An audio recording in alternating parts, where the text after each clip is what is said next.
everybody, and welcome to the first ever inaugural episode of Monday Warfare, The Battles Within. I'm your host, Ray Russell, and joining me is Steve Eckstack to talk all about the Monday Night War, the WWF Monday Night Raw, and WCW Monday Nitro. Steve, are you ready to get into the 90s? I am. This is my bread and butter. This is when I grew up, so I'm pretty excited to get this going. I remember it I can't say like it was yesterday, but I remember like it was a couple years ago.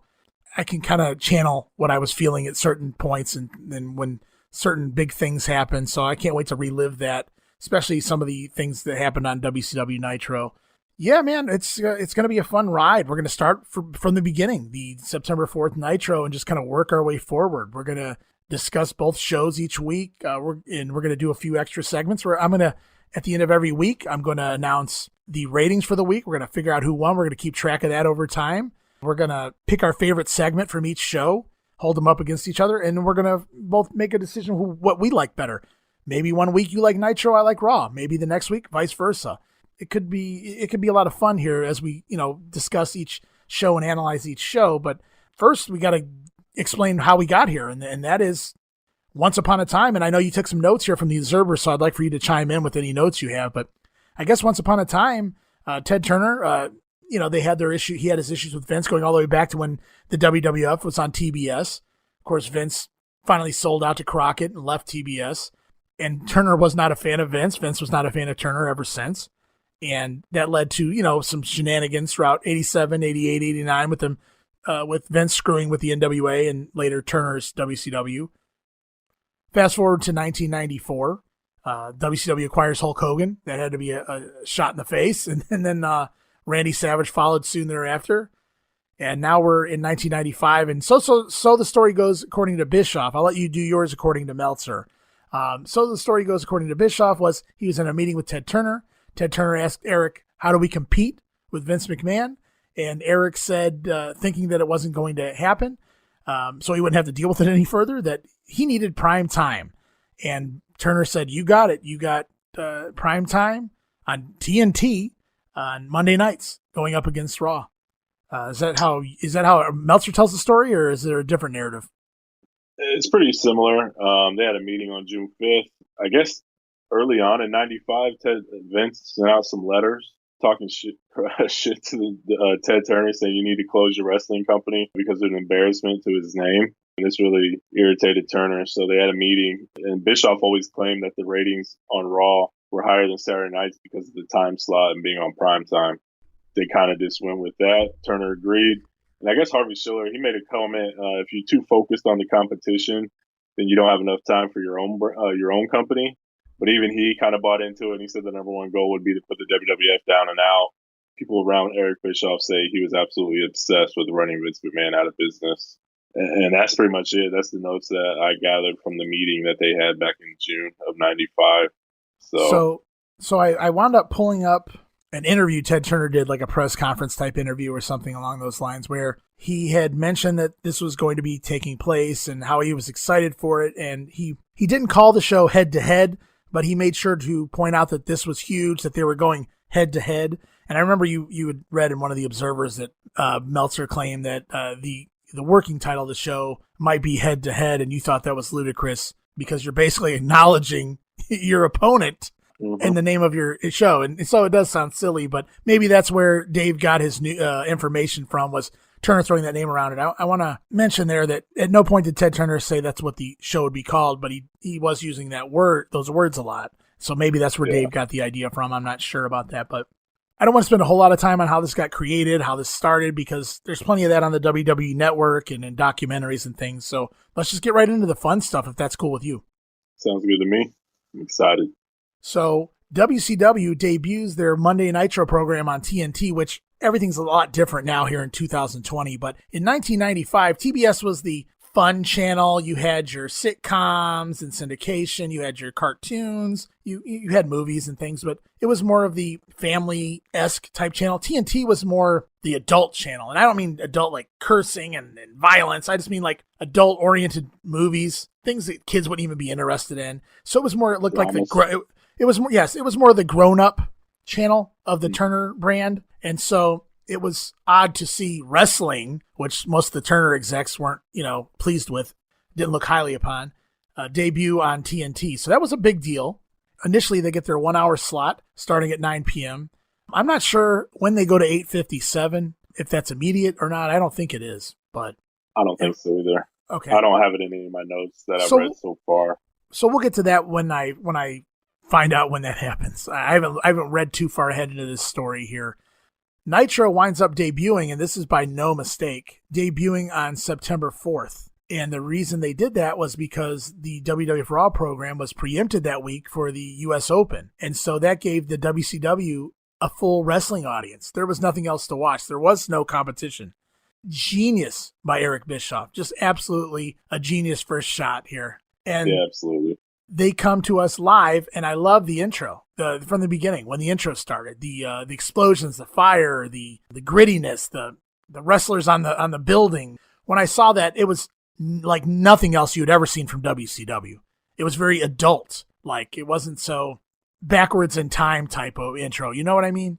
Yeah, absolutely. Like, I still have no idea what this Saturday night intro video is supposed to do from this time frame, what it means or something. I have no idea what that is. But when you saw this, that explosion at the beginning where the sewer cap just goes flying off and right. Just the buildings and the athletes on there, it's just so far ahead of its time. Just really good stuff. And it got your attention and made you want to tune in. And so here we are, September 4th, 1995. It's the premiere of WCW Monday Nitro. It's running up against no competition whatsoever, unless you count the tennis open. Opening video, like I said, it was great. You'll notice if you watch the debut episode, there's Vader in the video on the walls of the buildings. And of course, that would get removed pretty quickly because Vader's pretty much gone from the company within this week. So yeah, he's not here very long. He actually never appears on Nitro. But we debut live from the Mall of America in, I think, Minneapolis, Minnesota, land of 1,000 lakes. I thought it was weird then. It's still, looking back on it now, it's still an odd choice. I don't really know the idea behind it. It is unique, though. If they were going for unique, then they hit the ball out of the park. I'm glad this was a one-time thing, though, and they end up going to arenas after that, because that was my concern when I first saw this is this where they're going to be shooting from? Random places, not necessarily malls, but just random places that weren't, arenas. And so luckily the answer is no. But that was my first thought when I first watched it. A little weird. Weird seeing, fans going up escalators and things like that in the background. It's hard to determine how many people are actually there for wrestling, how many people are there for shopping, how many people are there just because it's free so they can, stop and watch. So it's hard to determine how much of this is actually a wrestling crowd. But there's clearly enough wrestling fans there, though, because they make some decent noises. There's some chants that you wouldn't have heard if there weren't wrestling fans there that knew what was going on. So that was the opening of the show. What was your first take on the Mall of America, the opening overall production of how Nitro looked? I thought it looked great. I'm one of those people, and I don't know if there's more of them out there. I'm sure there are. But I enjoy weird, random places for wrestling shows. I enjoy outdoor shows. I enjoy this show. To me, I'm like Bash to the Beach 95 when they're on the beach. I enjoy that. It just looks different, and it puts wrestling in a different environment that you're not accustomed to. So it sticks out, and it's memorable. And I think that's kind of what Bischoff was going for here. You can ask anybody who watched Nitro where the first show was, and most of them will say them all. It's just memorable. Is it the best? Absolutely not. Is it distracting sometimes? Yeah. Like you said, seeing people going up and down escalators, and you really have no clue who's there for wrestling and who's just there to be there. But when you first turn it on, you're like, holy cow, they're in the middle of a mall. That's pretty awesome.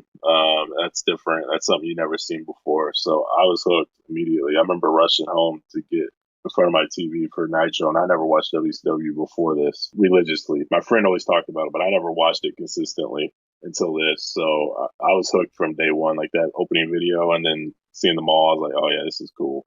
So we kick things off with Eric Bischoff and Steve McMichael, the former Bears player, at ringside. Mongo and Bischoff are quickly joined by Bobby Heenan as he steps in. So we have a three-man team. My initial thoughts here when I was watching it, this is my 1995 thoughts, were why is the guy, I follow football, so I knew Steve McMichael's name, but why is the guy from WrestleMania 11 here, which McMichael had been in LT's corner at WrestleMania 11?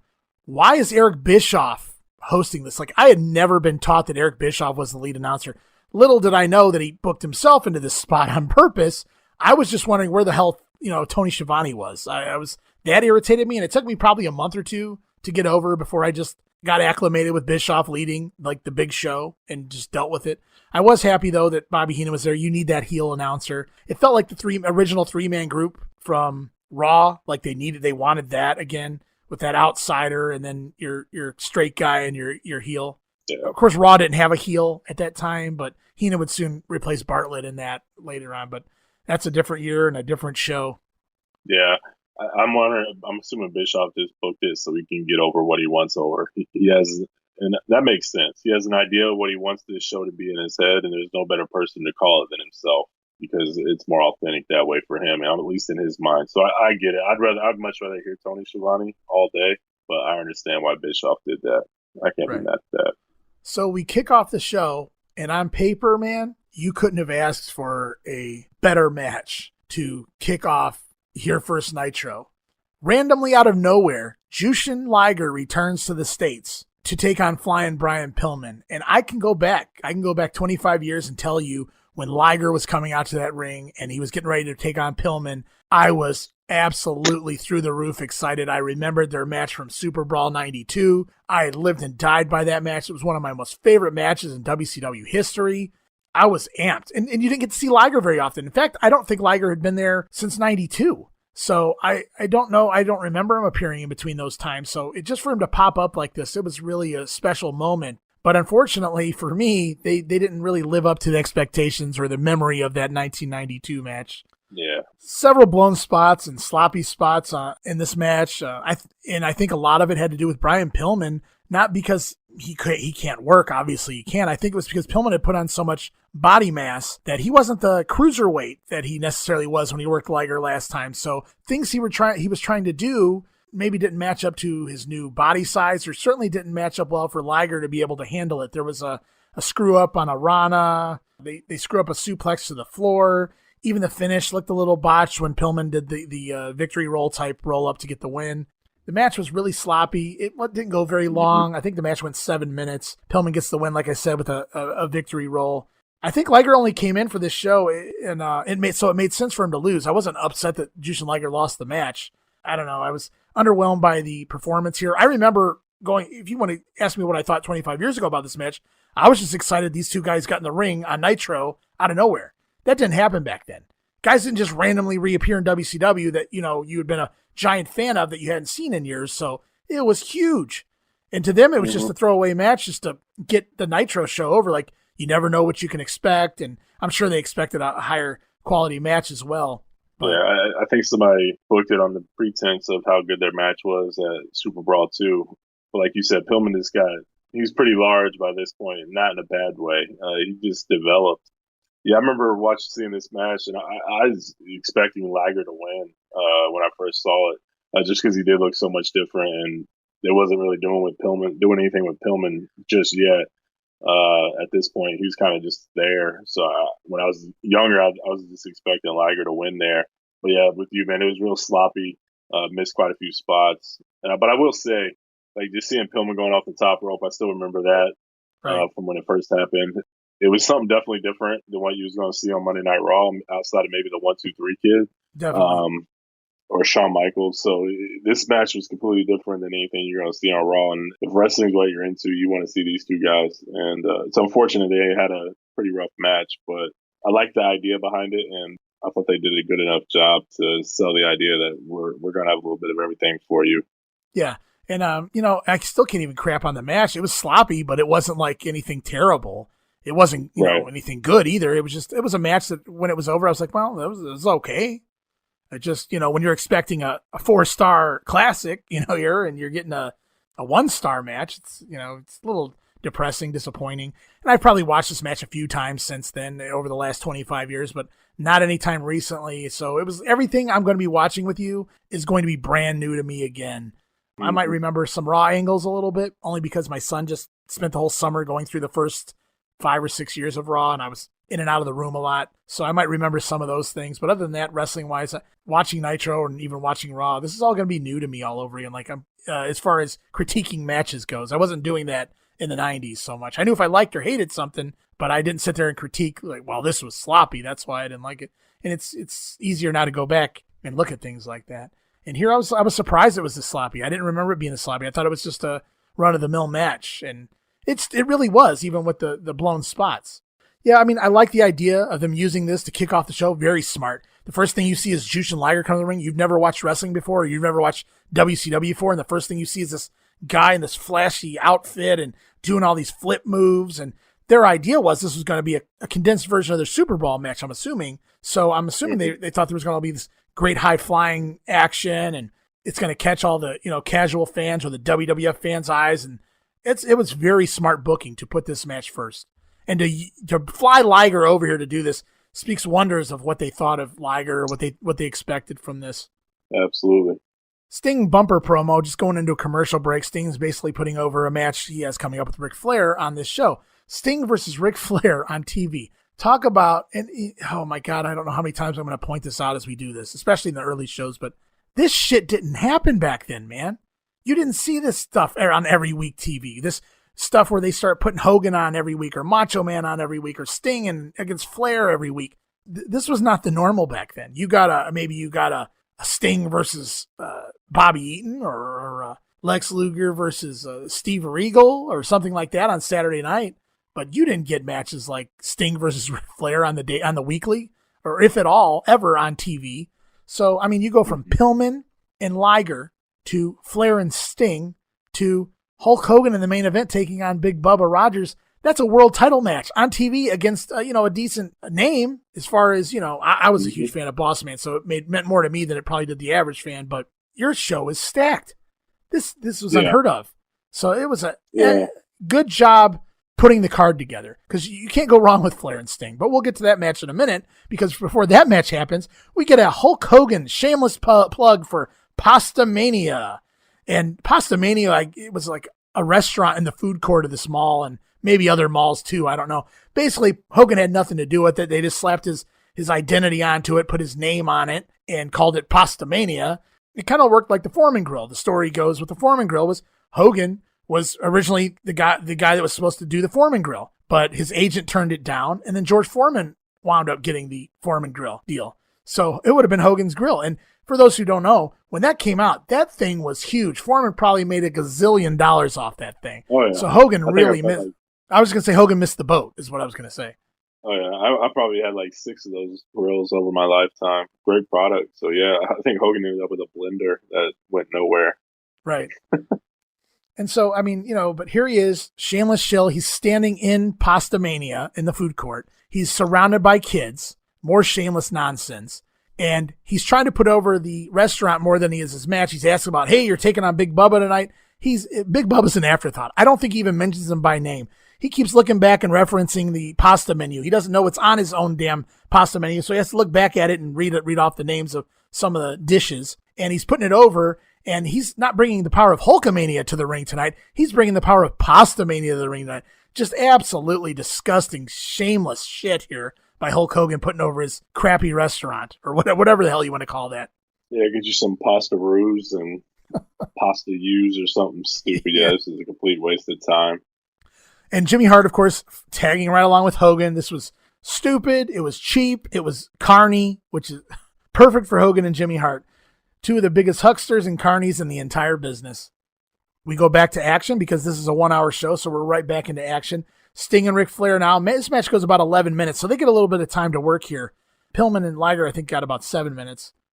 This one is paint by numbers, Sting and Flair. We've seen this so many times, it just feels like it's expected. It's just 2 of the top stars having a perfectly fine match. Another run-of-the-mill match. Flair plays the bump machine here as usual. Takes the slam off the top. Takes a press slam from Sting. Takes a Beal from Sting. They do the old bridge up off the ground into the backslide spot. Nothing fancy or big time here, but it was fun to see a match like this on TV. It sure beat Mabel versus Diesel anyway. Oh, yeah, absolutely. I think everything beats Mabel versus Diesel. But before this match gets going, and don't forget, and don't worry, everybody, I did not forget about this. as the match is about to get underway, Lex Luger appears walking down the aisle. And that was the biggest takeaway from this show. And at that point, maybe the biggest thing I had ever seen on TV. You want to talk about a shoot. Lex Luger was still on WWF programming at this point. Davey Boy Smith was his tag team partner. Davey Boy had just turned heel. I remember that weekend, them promoting that Lex Luger will be here next week on Superstars to discuss, basically Davey Boy's heel turn. Needless to say, Lex Luger didn't appear on next week's Superstars, even though it had already been recorded. They made sure to edit that out. Can you imagine if that had aired after the fact? But here's Lex Luger walking out into the aisle on the inaugural episode of Monday Nitro, and even Vince McMahon didn't know about it. And if you watch the WWE Network documentaries and the Monday Night War episodes that they put on there, you'll get some takeaways from guys like Pat Patterson and a few other guys that nobody had realized that Lex Luger's contract had ended. How do you have a guy that high up on your roster and you don't pay attention that this guy's not under contract? I'm sure there were negotiations going on. So I'm sure they kind of knew it was expiring, but how do you let him just completely go? How do you not have like an extension or something for 30 days or whatever? I couldn't believe that. And then we'll talk a little more about how this came into play, but I'm just curious your thoughts. People by now know I'm a big Lex Luger fan, so I was hooked, on everything that was going on in wrestling in '95, even though it was a down year. As a kid, you just eat it up. So, like most people, they just saw Luger on Raw maybe a couple weeks prior or Superstar or something like that, and then all of a sudden he shows up back on WCW, and it's like, holy shit. These guys are here to play. They're not messing around, and they're going balls to the wall to make things happen. And the key takeaway to all of it, Lex Luger came back. That's great. I just thought the whole angle was perfect. Like Bischoff was making it appear that he wasn't supposed to happen, and they need to get him off camera. Like, get this guy off camera right now, and he's yelling. But I think that the key takeaway to this whole thing is that you need to tune into Nitro because you have no idea who's going to show up. You have no idea what's going to happen. And it just makes you not want to miss an episode, at least for the first few, to see if this continues to happen. Yeah, and if they don't drive that into the ground before this episode's over, and we will continue to discuss that as the next several segments take place, as far as people just randomly popping up out of nowhere. First of all, we already saw Jushin Liger. Now we see Lex Luger, which, don't get me wrong, it's night and day. It's apples and oranges. Jushin Liger worked for New Japan, came over, worked the match. Okay, that was great. Lex Luger showing up here straight off of WWF television from that weekend was like, This is not supposed to happen. What the hell is going on here? You almost kind of wondered, are they in cahoots now? Are they working together? This doesn't seem, even as a 16-year-old here, just getting into AOL and things like that, there wasn't a whole lot of news and things. And I had just discovered that the Observer existed in 1995, and I still didn't have my own copies, so that wasn't something I saw weekly either. So this happening, it just shocked the hell out of me, and I didn't really have any answers for it at the time. It was just something that, I don't know, man. It was huge. Unless you lived it, it's just one of those things you can't stress, so I'm not going to sit here and dwell on it for 20 minutes trying to get it over. It was just, at that point, probably the biggest thing that I can think of that ever happened in professional wrestling as far as a guy jumping. The best way I can put that would be like if Hulk Hogan worked SummerSlam, let's say SummerSlam 89, beat Zeus and Macho Man, and the next week he showed up on TBS. Now, Luger's not Hulk Hogan level, but maybe if I use Hulk Hogan as an example, you guys can kind of grasp how huge this was. Like, what the hell just happened? And that's basically what happened here. And it was a shots fired. And I guess the story goes that Sting played the middleman. Sting had been a good friend of Luger going back to the 80s, and Sting kind of talked Luger into jumping. Sting played the middleman. He went and talked to Bischoff. He asked Bischoff to hire him. Bischoff's been very candid that he never cared for Lex Luger the person or Lex Luger the wrestler. So he wasn't really interested in bringing Luger in. Obviously, I'm sure he loved how he did it. So he lowballed Luger, offered him $100,000, and thinking Luger wouldn't agree to it. And you could tell Sting, well, I tried. But Luger said, okay, because Luger saw the future there. He saw money there in Hogan and Savage and all these other top guys that he could go work with. So he agreed to the $100,000 and he got signed. And the only thing Bischoff asked was that he not tell anyone. And so that's basically what happened here. And he showed up. The way he says it, he got to the building. He was told to get to the building 30 minutes before he came out. They left towels on his face and head until he was told to walk out. So at no point did anybody know he was there. That's awesome. I mean, that's the type of stuff you had to do. And I know you don't like to work the boys, but you don't want this to leak to anybody because that's just going to ruin the moment. It's crazy. Like you said, he just filmed a small feud with Mabel for that weekend where he got attacked by Men on a Mission and David Boy Smith. And next thing you know, he's on Nitro, and Vince had to go in and edit all that crap out for all this syndication that he sent out. And I mean, talk about an upgrade. You go from working with fucking King Mabel to working here, on top with Hogan in a week or so. Right away. Yeah, so. Exactly.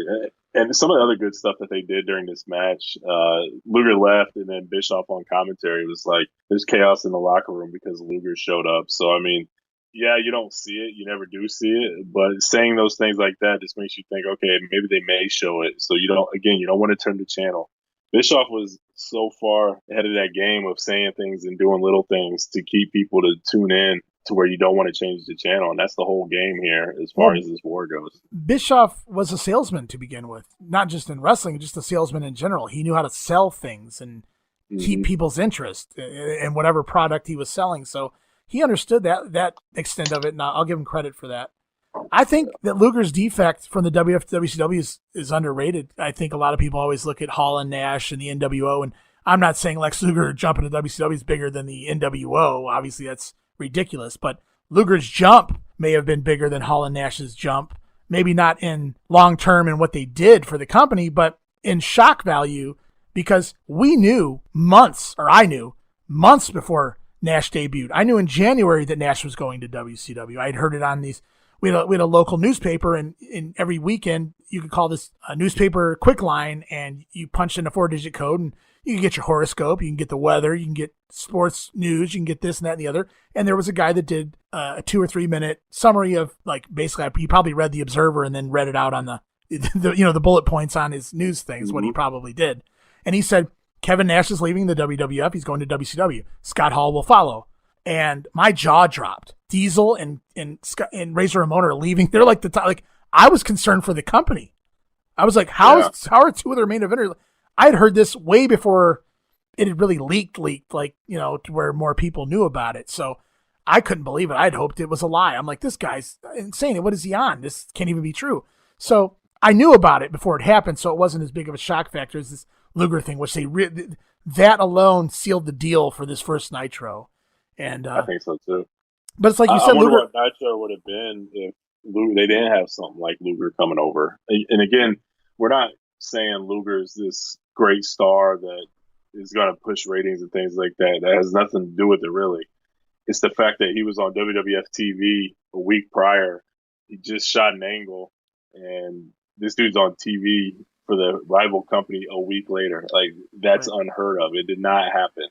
Stuff between these companies happened behind the scenes where, unless you read the Observer, you have no idea what happened. This was live in your face on TV. We just stole one of your top stars, the guy you pushed for months to be your top guy. Now he's on our show. Right. Going against your other old top guy. So this was monumental. This was huge. So we do have a match in the ring, though. And so they do this because they're only working on an hour of time. So they're pushing things together, having Luger debut at the same time we have a match in the ring. So there's no downtime in between anything that's going on. And so Lex Luger walks away after coming out and crossing his arms and looking into the ring for a couple seconds or whatever. And there was a smattering of Luger chants in the crowd. So that's when I knew that, okay, there's some wrestling fans here. At least they know who Luger is and what the hell's going on.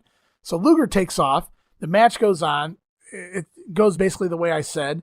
Then Arn Anderson comes out, which Arn had already been part of the company, so that wasn't a huge deal. But it's just like, wait, Luger was just out here. Now it felt like Luger was just out here a minute ago. Now Arn Anderson's out here, and they're playing into another storyline of Arn and Flair kind of separating.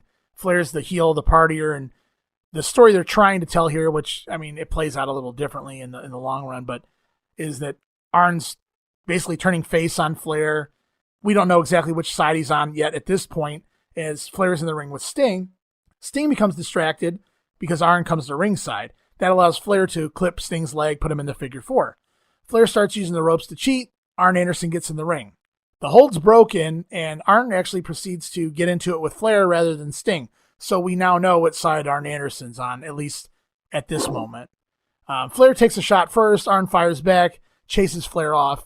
We wonder what's going to happen between Arn and Sting because Arn comes back to ringside, but Arn only comes back to retrieve his jacket, doesn't interact with Sting. He leaves the ring. Next thing we know, there's a guy up Bobby Heenan's ass on the outside. It's Scott Flash Norton out of nowhere. He hadn't been on WCW TV since he was there for a very, very brief cup of coffee in 93 prior to Slamboree.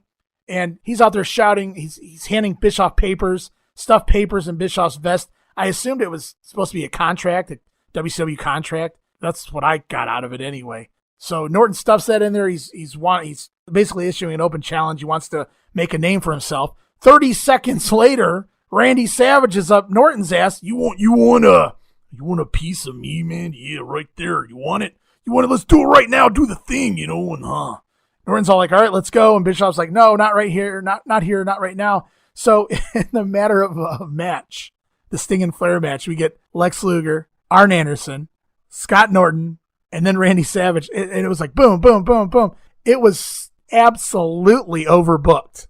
But they were determined to get all this shit in on this show. Yeah, you can't blink or you're going to miss something important. I know Arn and Flair, they're kind of building towards their match at Fall Brawl, which is like a week or two away. So that's what was going on there. Scott Norton, yeah, I mean, a lot of people probably don't even know who he is at that point. He was just a big looking dude. It's just a nice way to debut somebody. I know they didn't really do much with Norton after his first couple of episodes, but I thought it was cool. Like, just random people just showing up. I'm like, who the hell is this guy? He's freaking huge. I want to see him work. Yeah, you have your name guys. Like you said, Liger, Luger, some others, and then these dudes that you may not know unless you are a hardcore wrestling fan or reading The Observer or just the aftermags in general. There's no rest for the wicked on this show.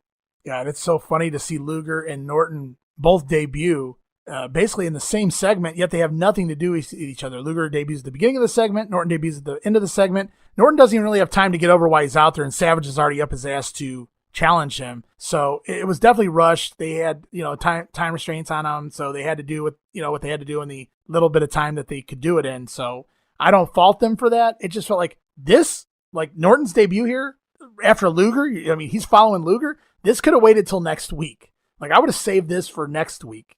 But I think they were just trying to get as much as they could on one show to really get you to go, what the hell's going to happen next week?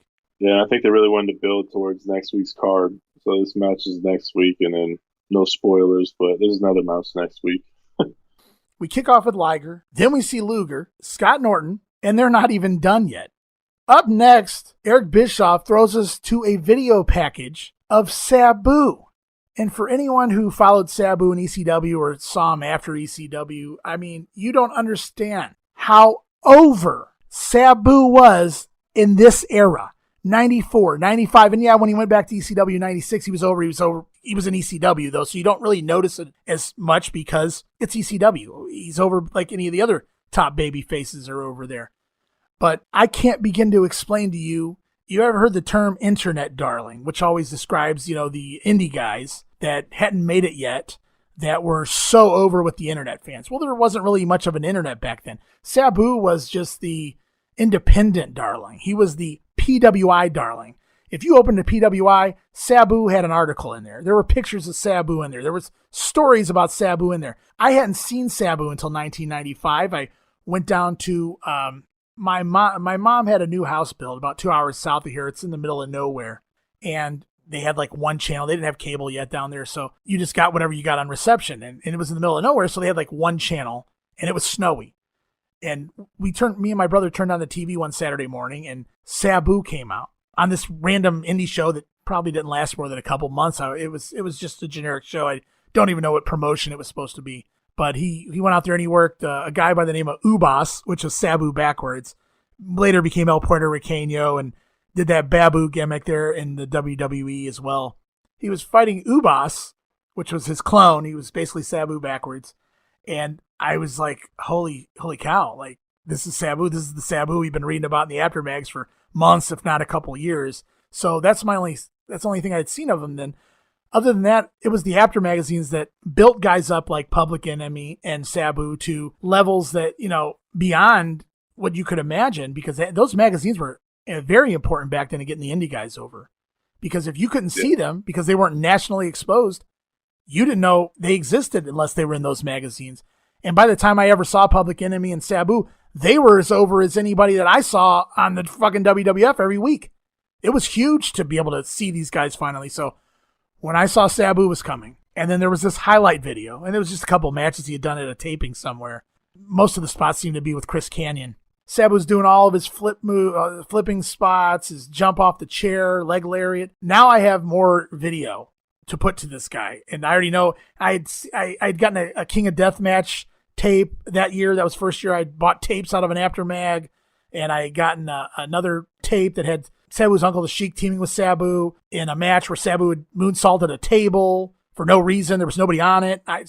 I was like, this guy is freaking amazing. Now, later on, my opinion changed on his style, but at this point, I had never seen anything like this. This was huge.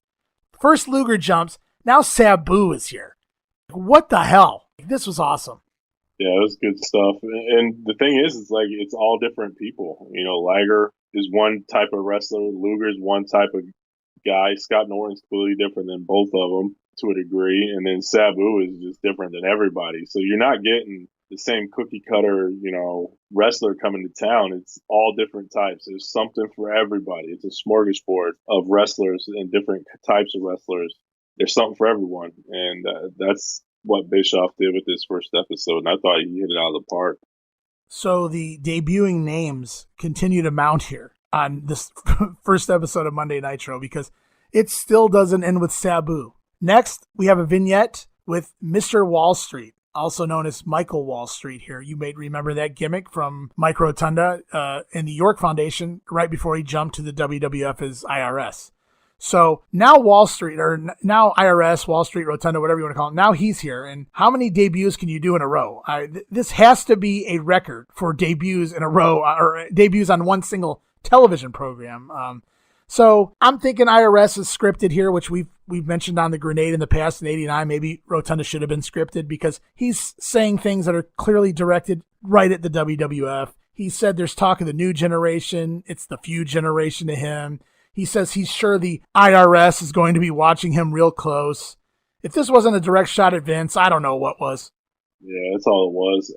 They just used him to push the agenda of what this show is going to be all about, and we're going to war with Vince by any means necessary. That's kind of what they were signaling with this promo, it felt like. Yeah, I mean, I'm always happy guys can find work. I was happy Rotunda got some work after leaving the WWF in the summer. I was just sad that Eric Bischoff used guys like Rotunda to just take liberties at Vince. We get a video of the upcoming double main event on Saturday night, and this just shows you the different levels of Nitro compared to Saturday night, because on Nitro we get Hogan defending the world title against Big Bubba. We get Sting and Flair. On Saturday night, it's Lex Luger and Sting taking on. It was Lex Luger, right? Was that the? Yeah. So they already knew that Luger was. He was already putting a match. Lex Luger and Sting taking on the Blue Bloods. That was their main event. Also on the show, Johnny B. Bad taking on Dick Slater. That was your Saturday. And that, my friends, is the comparison of what we normally got on Saturday night versus what we were getting here on Nitro. Night and day.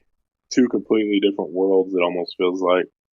So we go to our World Championship match. It's Hulk Hogan defending against Big Bubba Rogers. Match goes about 7 minutes, which is average for a Hulk Hogan match pretty much on any level, so unless it's a Ric Flair or something like that. So no big shocker here.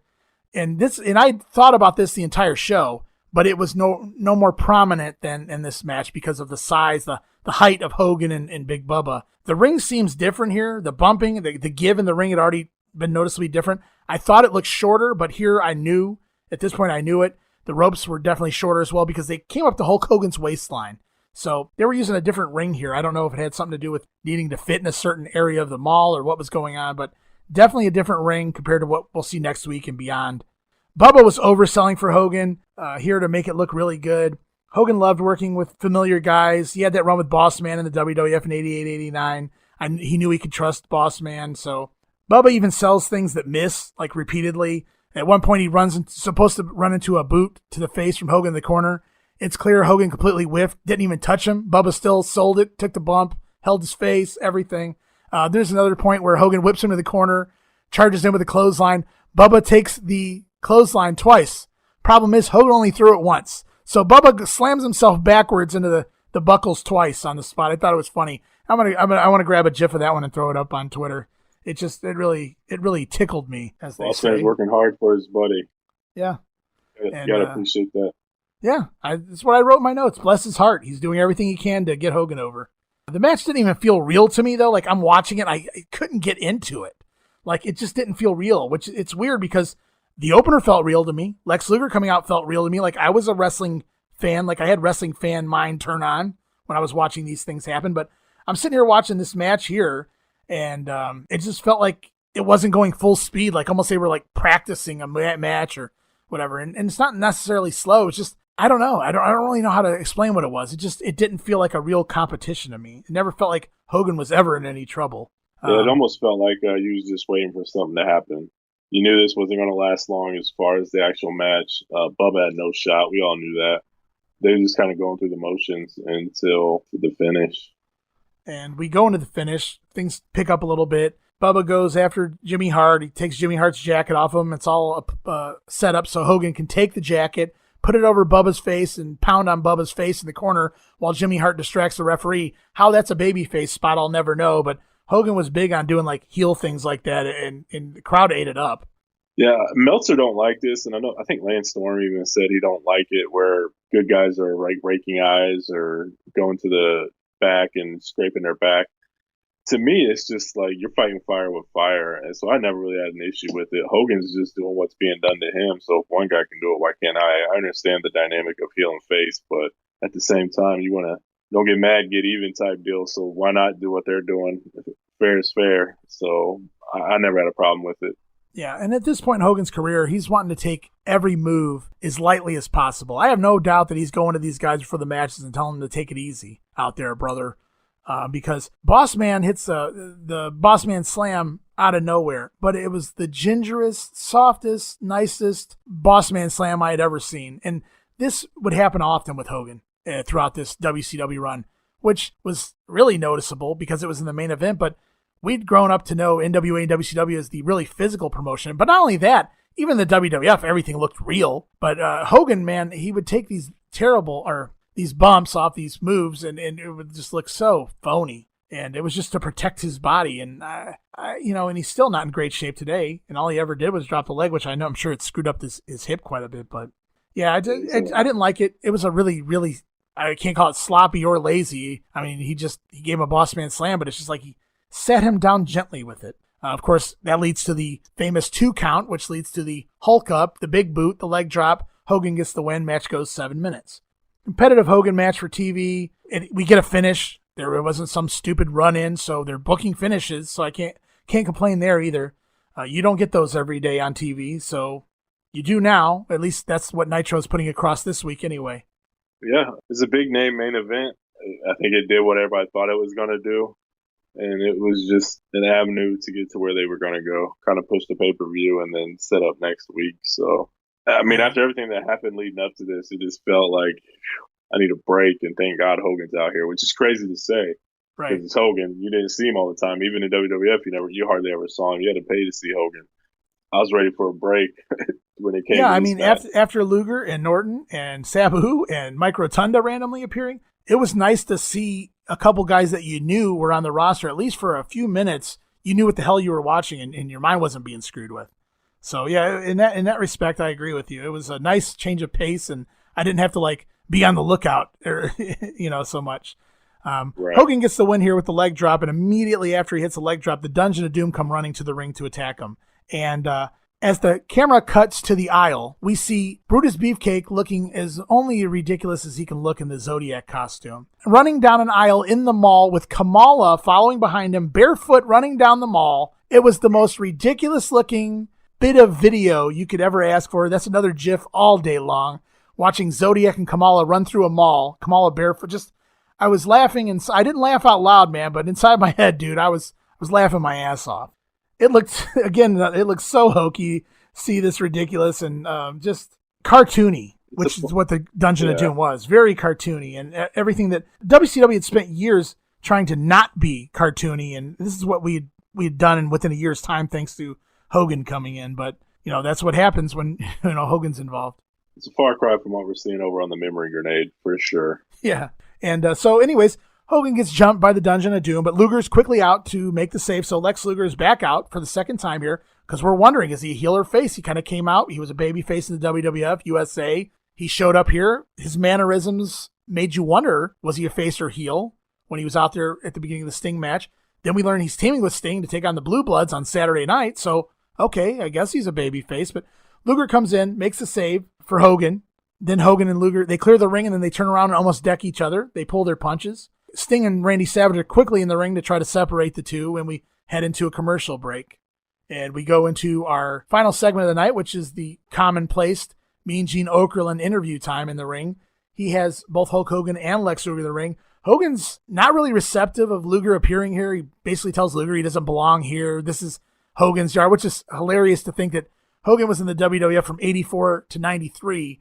Luger was in the WWF for, a couple years, 2.5 years or whatever. And Hogan's saying that WCW's his yard. What the hell's Luger doing in this place? So I found that pretty funny. Yeah, it is pretty funny. Luger is definitely in NWA from 87 until 93 when he left. 92. Yeah. Yeah, and so 5 years. Hogan's been here less than a year or a little bit over a year at this point, and he thinks he runs the show, which he probably did. He definitely did. Sure he did. He did the minute he signed that contract. Exactly. It was all his way or no way. So he's not wrong. Numbers wise, yeah, he's wrong, but contract wise and Hogan wise, yeah, he's wrong. He's right. So Luger responds to Hogan by explaining why he's here. He's here to take Hogan's belt. He wants to prove he's the best. He makes it very clear that this is the only world championship that matters. Lex tells Hogan he's been down the same roads as Hulk. He's wrestled the same people. He's beaten the same people. He's tired of playing with the kids, meaning the WWF. He's here to get it on with the big boys. Hogan tells Luger to stick his stinky palm out and shake his hand. He doesn't have to wait for a title shot because Luger kind of went off a little bit on the rails for me when he said, I don't care if I have to wait a year or 5 years, I'm going to get my title shot. It was like, it's not really, is that really what you want to wait for? You want to wait 5 years to get a title shot? So Hogan tells him, yeah, or 6 years you won't be. Hard to imagine Nitro's picking off here and they don't even last another 6 years. Crazy. But so Hogan tells him, buddy, you don't have to wait. I'll give you your title shot next week. And so now we already know next week on Nitro, our main event is world champion Hulk Hogan taking on a guy who was just in the WWF basically yesterday, Lex Luger. So that was really, really huge. Yeah, it's a great way to end the show. It got me pumped for the next week. What a way to finish it. You end the show with Hogan, Luger, Sting, and Savage. Macho Man in the ring together. What a visual. And, what a visual. It's just insane. Kudos to Bischoff for finishing that up, setting that up and getting it done. And I don't know that Bischoff would have ever booked Hogan and Luger on the second ever Nitro if they weren't going up against Raw next week, because that's their very first week that they go up against Raw. So very smart booking there by whoever booked. I know Bischoff said he never really had a hand in booking per se. He might have thrown out some bullet points of where they needed to go, but he wasn't really the guy who did the booking. He said that was never really his thing. So I don't really know who all was involved here. I know Kevin Sullivan did a lot of the booking during Hogan's era because Hogan trusted Kevin. Kevin created all these cartoon characters for Hogan. Hogan got to work all these guys that he was familiar with, that he knew would protect him, take care of him. That's why we seen Earthquake come in. We saw Kamala come in. Brutus Beefcake, obviously, I don't even have to explain that one. Haku, Ming, whatever. I think that's the only reason Ming even joined the Dungeon of Doom was because Hogan knew him and trusted him. So that's what we got out of that. But yeah, so that's the end of Nitro. Huge, huge impression on me. I was worried for the even though I had watched the NWA sporadically throughout the late 80s, I caught it when I was able to get on the living room television and watch it. And I even have a funny story I'll save for another time about what else I had to do to sneak. Or not really sneak. I wasn't not allowed to watch it. It's just that I couldn't use the TV all the time. We had one TV initially that just had cable on it. So I had to actually go to a neighbor's house and watch it. But it's a funny story, and I'll get to that in another episode. Anyways, by 1990, though, I was a religious WCW fan. I watched it every week, whatever I had to do. I remember at one point, my family had a cookout or something going on. Maybe it was like a holiday type deal. I don't really remember, but everybody was outside the backyard having a cookout. I was inside. It was in the evening. It was getting dark. I was watching a Clash of the Champions. They had to come in and get me 2 or 3 times to get me to come back outside. And I had to keep pretending like I was going to go to the bathroom or something so I could go back inside and keep watching Clash of the Champions. So that was back in 1990. But I was a huge WCW fan, so I followed them. But I was always a WWF loyalist. I'm from the North, and I saw it first, and I don't know. I was the loyalist. So even though I love WCW, if you had to pick a team at this point, I was picking WWF. So I worried for them. Even though I enjoyed WCW, I worried for the WWF here. And this works out because I think WWF was pulling in 2.5s, 2.6s, or something like that around this time. And the fear was, would enough people follow over to watch it? And the initial Nitro rating, the debut Nitro, draws a 2.9 rating. A lot of people thought, well, there's no way that all the WWF fans carried over just to watch Nitro because Raw wasn't on. The fact, and you'll find this out as we go week to week, the fact of the matter is WCW had its own fans. The WWF had its own fans. They both wind up pulling a lot of 2.5s, 2.4s, 2.6s, so there wasn't a lot of switchover early on. So it's kind of intriguing to know that these two promotions basically had their own fan bases because they were different products. Yeah, absolutely. It is crazy to think that in 1995, when cable was, it's pretty commonplace at that point. But you had enough audience out there. You basically have a five rating essentially worth of people. And the fact, like you mentioned just a little bit ago, within 6 years, this company's out of business, and within 15 years, WWE and WWF has wasted all of it. So it tells you what people were feeling and thinking at the time in 1995. I thought this show was tremendous. It was fast-paced. It was crazy. It was unpredictable. To me, it just felt completely different than the WWF show. Yeah, it's all wrestling, but they're two totally different things. And I think what this show presented was an option. You could pick what you want to watch. And I think in 1995, that's what wrestling fans were looking for. They wanted a choice. And as you can see, there was wrestling needed for WCW and there was wrestling needed for WWF. And they each had their fans, like you mentioned. And the choice was kind of, they stuck with what they liked. And we all know that changes later on. But it's just crazy to think about that two wrestling shows could have a 2.5 rating consistently every week. It's insane. USA and Fox would die for a 2.5 rating today. Yeah. And ratings have changed a lot since then as well because of all the internet and the DVR and everything and the streaming services and stuff. So ratings are very different anyway, but I agree with you. I'm sure ratings are still very, very, very much lower than they were back then. So we'll move on. And you know what? Before we go, what was your favorite segment or match of the show? It has to be Lex Luger. Yeah. I think that's the obvious choice, Luger debuting. Yeah. But I had to ask because I want to do that every week. So. Yeah, it's not, like I said, it's not because I'm a fan. It's just, it was earth-shattering at the time. I remember looking over at my friend because we watched this together, and I was like, holy cow, dude, that's Lex Luger. He was just on WWF. What the heck's going on? We had no idea what was going on. Yeah. And it still sticks out to me today. I still remember it happening, and that's all that matters. Those are the moments we're talking about. And same thing. And I already explained as best I could of how huge the impact was of Luger debuting here earlier in the show. So I won't go all the way back into it again. But yeah, I don't think you can argue that wasn't the biggest moment on this show, and probably until Hall and Nash show, probably the biggest thing to happen on the show, unless you count the Medusa segment in a few months. We'll move on to the next week. It's Monday Nitro and WWF Raw, the first head-to-head ever competition between the two programs. And we're going to start with Nitro here, if that's okay with you, Steve. Yeah, I went Nitro, Raw, Nitro, but we can go Nitro, Raw. I'm cool with that. Yeah, that makes sense to me. I felt like that was what I initially thought we could do, not be monotonous, but I felt the flow here better. So I think we'll go Nitro, and then now we'll do Nitro and Raw. I think we're in Miami. I do apologize. We just started this podcast, and I didn't get all the information I like to normally get about a program, but I think I heard the word Miami pop up here early in the show. So I'm pretty sure we're in Miami, Florida for this episode. This is the weekend, the Monday of September 11th, by the way, 1995. Right out of the gate, we learned that Vader's gone from WCW. There were some contractual issues there, some other issues with Vader. And so now War Games will change because it was originally going to be the Dungeon of Doom, taking on Hogan, Savage, Sting, and the newly baby-faced Vader. And now Vader's gone from the company. So we're in a pickle here. We're in a dilemma. We'll see what happens by the end of the show to change that. say they kind of tied in Fall Brawl War Games by saying he went AWOL and he didn't get his papers done. Him and Paul Orndorff had a little fiasco. Right.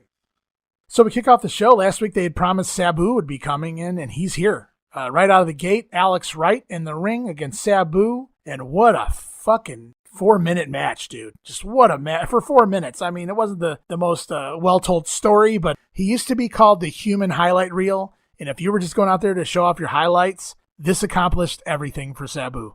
Oh, yeah, absolutely. He hit almost every single one of his major spots in 4 minutes, and It was just awesome. Somersault senton, springboard leg lariat, jumped off a chair and smashed Alex Wright up against the railing or did he miss? I can't remember now. I think he missed. He missed the leg, Yeah, he missed because he goes, this is funny. This is how I took it anyway. He goes to pick up the chair and he brings it towards Wright, and Wright looks like he's about to run away. And Sabu has to go get Wright and go, no, I'm not going to hit you with it. And he puts him up against the guardrail and then, runs at him, launches off the chair, and Wright moves, and Sabu had set the spot up to miss in order to get himself just take a stupid bump, basically. Yeah, it was incredible. He mauled Alex Wright early, and I hated Alex Wright. I hated Alex Wright when he debuted. I didn't care for him here. Probably my least favorite guy on the roster at this point. I didn't like the way they pushed him. Didn't like the stupid dance. Didn't like the fact that I was a kid. Didn't like the fact that he couldn't speak better English. If they were trying to push him to the level they were trying to push him at. And I'm talking about when he first came in, not at this point. Because they were really pushing him hard, working Flair on Saturday night and everything like that when he first came in. But it was like the first baby face, and I always liked heels too, but it was like the first baby face that I just loathed, other than maybe the Bushwhackers, that I just had no interest in watching. And so I was curious to see what he would do here. He took all of Sabu's stuff. I'll give him credit for that, but I loved that Wright was able to come back. He dished it out. He fought back stiff. And I think a lot of that plays into his father being Steve Wright. Steve Wright is a European. I think he was a German, grew up in England though, or maybe he was English and grew up in Germany. I don't really remember. Steve Wright was an awesome wrestler. I mean, the best of acrobatics and technical wrestling and just one of that European style, but like one of the best. If you can ever watch anything Steve Wright did, either from Europe or Japan, I mean, it's a treat. You're not going to be disappointed. Anyways, Alex Wright, not so much. Wasn't really into him. Loved the drop kick off the top rope from Wright, though. He hits a missile drop kick. I swear if he wasn't 12 feet in the air when he got up there, I don't know how high he was. It looked sick. Yeah, and it looked almost like in slow motion. He was so tall, and then like when he extended his legs out, it just looked like it was in slow motion. He got some elevation on that. It was an awesome spot. One thing I do want to point out here, when Sabu missed the leg thing in the rail, right? Bobby Heenan said Sabu is the happiest he has ever been. Oh, yeah. He just loves to beat he gets it. Up. Yeah, he got it. It's that Cactus Jack mentality. Like he loves pain. Heenan was great, man. There's another, while we're talking announcers, I didn't want to forget this. Mongo makes an ass of himself right at the beginning of the match. It might have been before the match even started. Bischoff starts trying to put over Sabu's heritage. Sabu is the legit nephew of the Sheik, the original Sheik, Ed Farhat from Detroit. Bischoff starts talking about growing up in Detroit and growing up on the Sheik, who you don't understand how high up this guy was as a heel. Like, he was one of the top heels, the scariest heels in the history of professional wrestling. Decades on top. And Bischoff starts to put this over, like, I grew up watching this uncle, the Sheik. And Mongo cuts him off as Heenan's trying to put over the Sheik throwing fireballs and things like that. Mongo cuts him off because he has no idea what the hell he's talking about, but he thinks he does, and he wants to make himself look smart and makes himself look stupid instead. Because Mongo goes, oh yeah, the Sheik, he had the curl-toed boots and he kicked people, man, and knock them out. And I'm like, that's the Iron Sheik, you asshole. Like, he had no idea what the hell was going on here. And it was just, he made himself look like a fool. And Heenan and Bischoff do not respond. They don't even engage or correct him or go along with it. They just move on with the match. But I noticed that, and I wanted to put that in there. According to Meltzer, Bischoff did the same thing to Sabu in the back.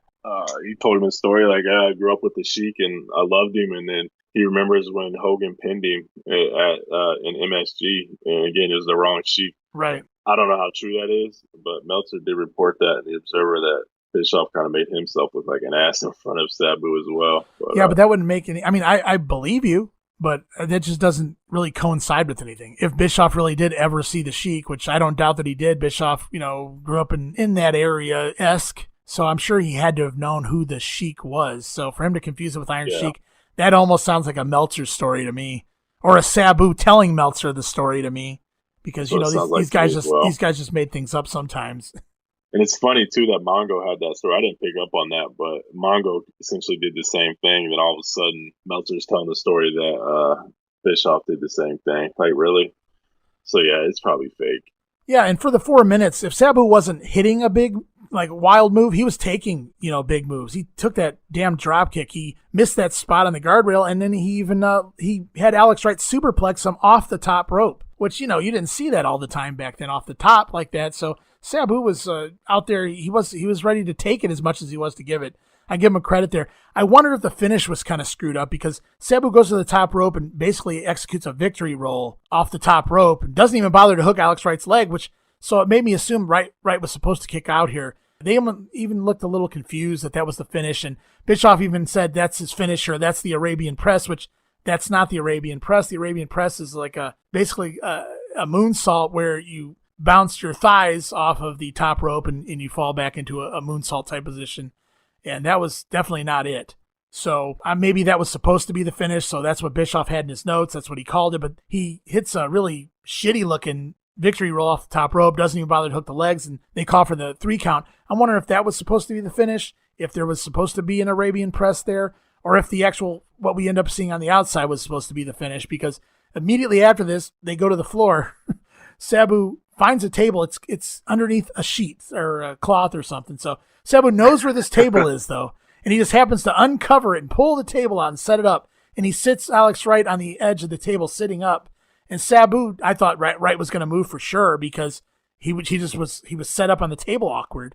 But Sabu dives off the top rope and kind of clotheslines Alex Wright through the table. They both dive right through the table. To put the cherry on the top, I guess, is what I'm going for here, is Sabu making sure to get a table spot in. And then the referee reverses the decision. Even the announcers seem a little confused at first as to what was happening, but Sabu putting Alex Wright through the table after the match basically resulted in a reverse decision. Alex Wright technically gets the win here on a disqualification.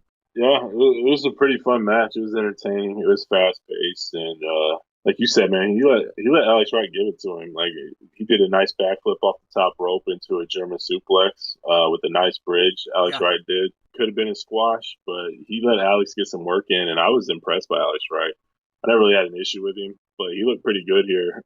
You could tell he was a little timid having to work with Sabu because I'm sure a lot of those ECW guys had reputations coming in that they're reckless or dangerous or whatever. So I'm assuming Alex was a little put off by having to get in the ring with him. But at the same time, he went in there, held his own, and did pretty good. I was entertained by this match. But the finish, I'm with you, man. I wonder if that's what the finish was supposed to be all along, and Alex Wright just didn't kick out in time. But it didn't make much sense. Yeah, and they did all this in a matter of 4 minutes is the funny part. There was not a lot of selling in this match. It was just go, go, go. But if it was supposed to get Sabu over, it worked for me. I thought it was a great job. We go to... I wanted to see more. Mean Gene Okerlund in the ring with Ric Flair. Flair's out there in a suit, so I'm assuming he's not wrestling this week. It's basically party time for Ric Flair, but when is it not? He offered Arn Anderson to party with him, but Arn turned it down in favor of his family. So I'm hoping we don't go back to this Ricky Steamboat crap again. I mean, but Flair holds up the 4 fingers. He said it doesn't necessarily represent the 4 horsemen. Then he starts counting the words on his fingers. It represents the symbol of excellence. Basically, Arn had left Flair's side at this point. Is the story that's supposedly going on. This is the weird part. It felt very, very forced.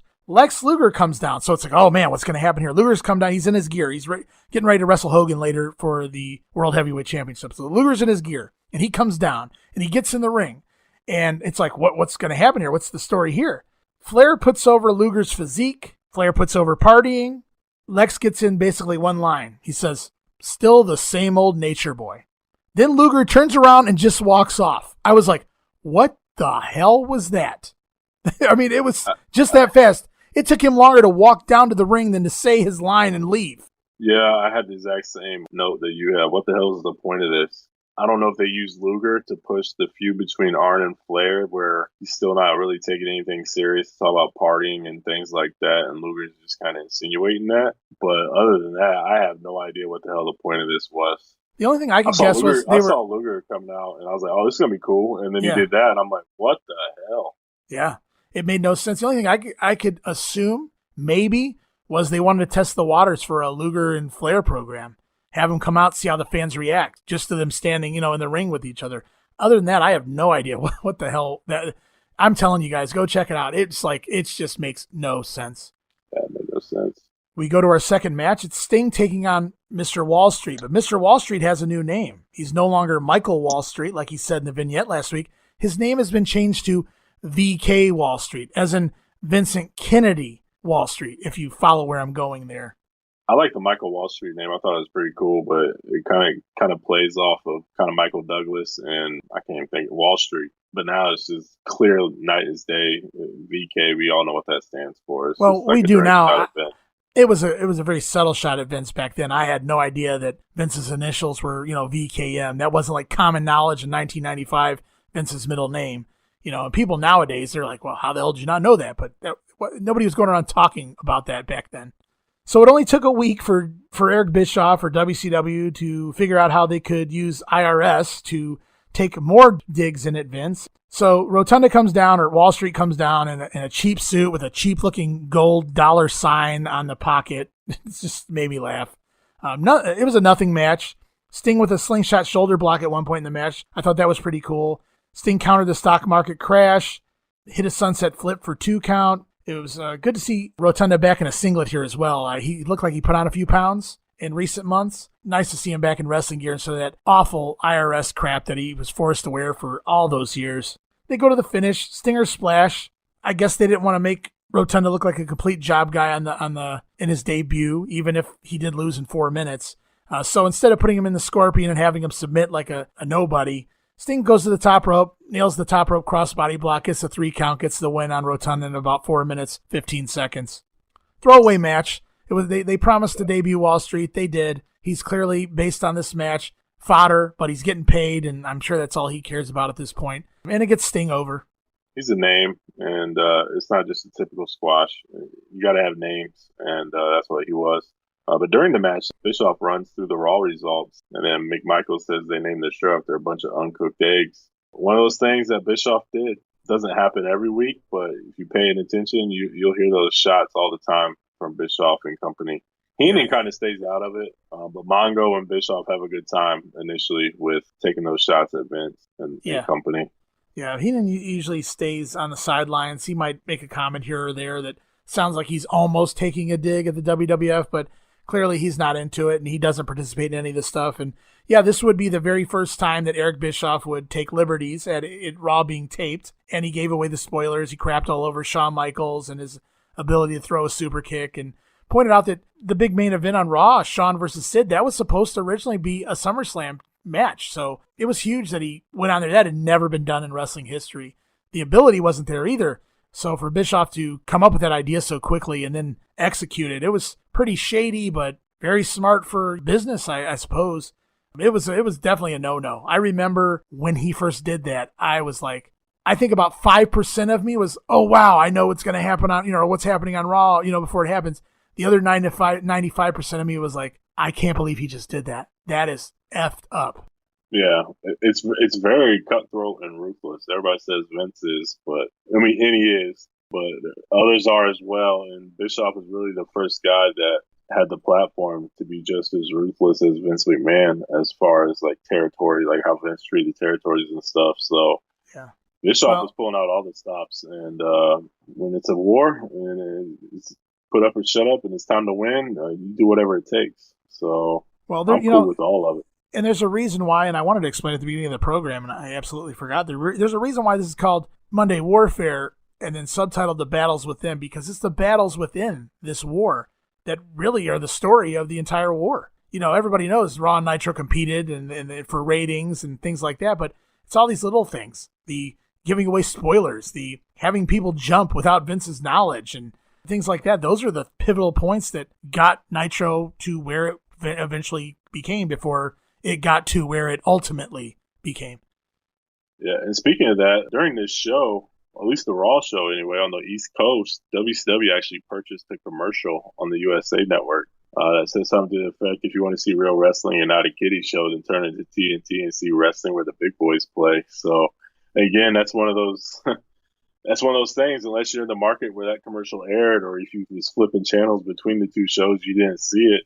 But yeah, according to Meltzer, that happened in some areas. Again, just one of those little things that Bischoff did that was so far ahead of its time and cutthroat and ruthless. I love it. It's cool to see the competition. So here on Nitro, we get world champion Hogan defending against Lex Luger. We get the debut of Sabu. We get Sting in action. But on Saturday night, it's the debut of Disco Inferno. We also see Big Bubba Rogers taking on Dave Sullivan, who at this time had a rabbit, which I forgot about until I watched this, and that made me angry that I remembered it because I watched this. But then I became even angrier because they mentioned something that I would have never remembered in a million years had I not watched this, and that's that Big Bubba was allergic to rabbits. And the minute they said that, I had these awful syndicated flashbacks of Big Bubba Rogers sneezing at a frickin' rabbit. And oh my God, man, I could have done without this damn Saturday night segment here. But it's, that's WCW syndicated versus what we're getting on Nitro. Two completely different worlds. But so Disco Inferno debuts. We get Big Bubba versus, Dave Sullivan and a rabbit. We get Alex Wright against Brian Pillman because Pillman's starting to do a turn, I believe, here. And the Renegade takes on Max Muscle. What a show. So can't wait to tune in. And back to Nitro, it's Randy Savage taking on Scott Norton. If you remember from last week, Norton wanted to prove himself, and Savage says, "I'll be the guy. You can get in the ring against me, and we can go, brother." And they set it up for this week, and so here we are. Norton jumps Macho at the bell. They have a quick match. It doesn't go too long. Savage with the double axe handle off the top rope to the floor. Savage winds up injuring his back when Norton catches him in kind of a bear hug throw or something. Norton with a decent-looking power slam. Hits an elevated DDT, kind of like the Randy Orton DDT on the ropes, but Norton does it from the top rope, and Savage goes straight down on his dome. Pretty quick match.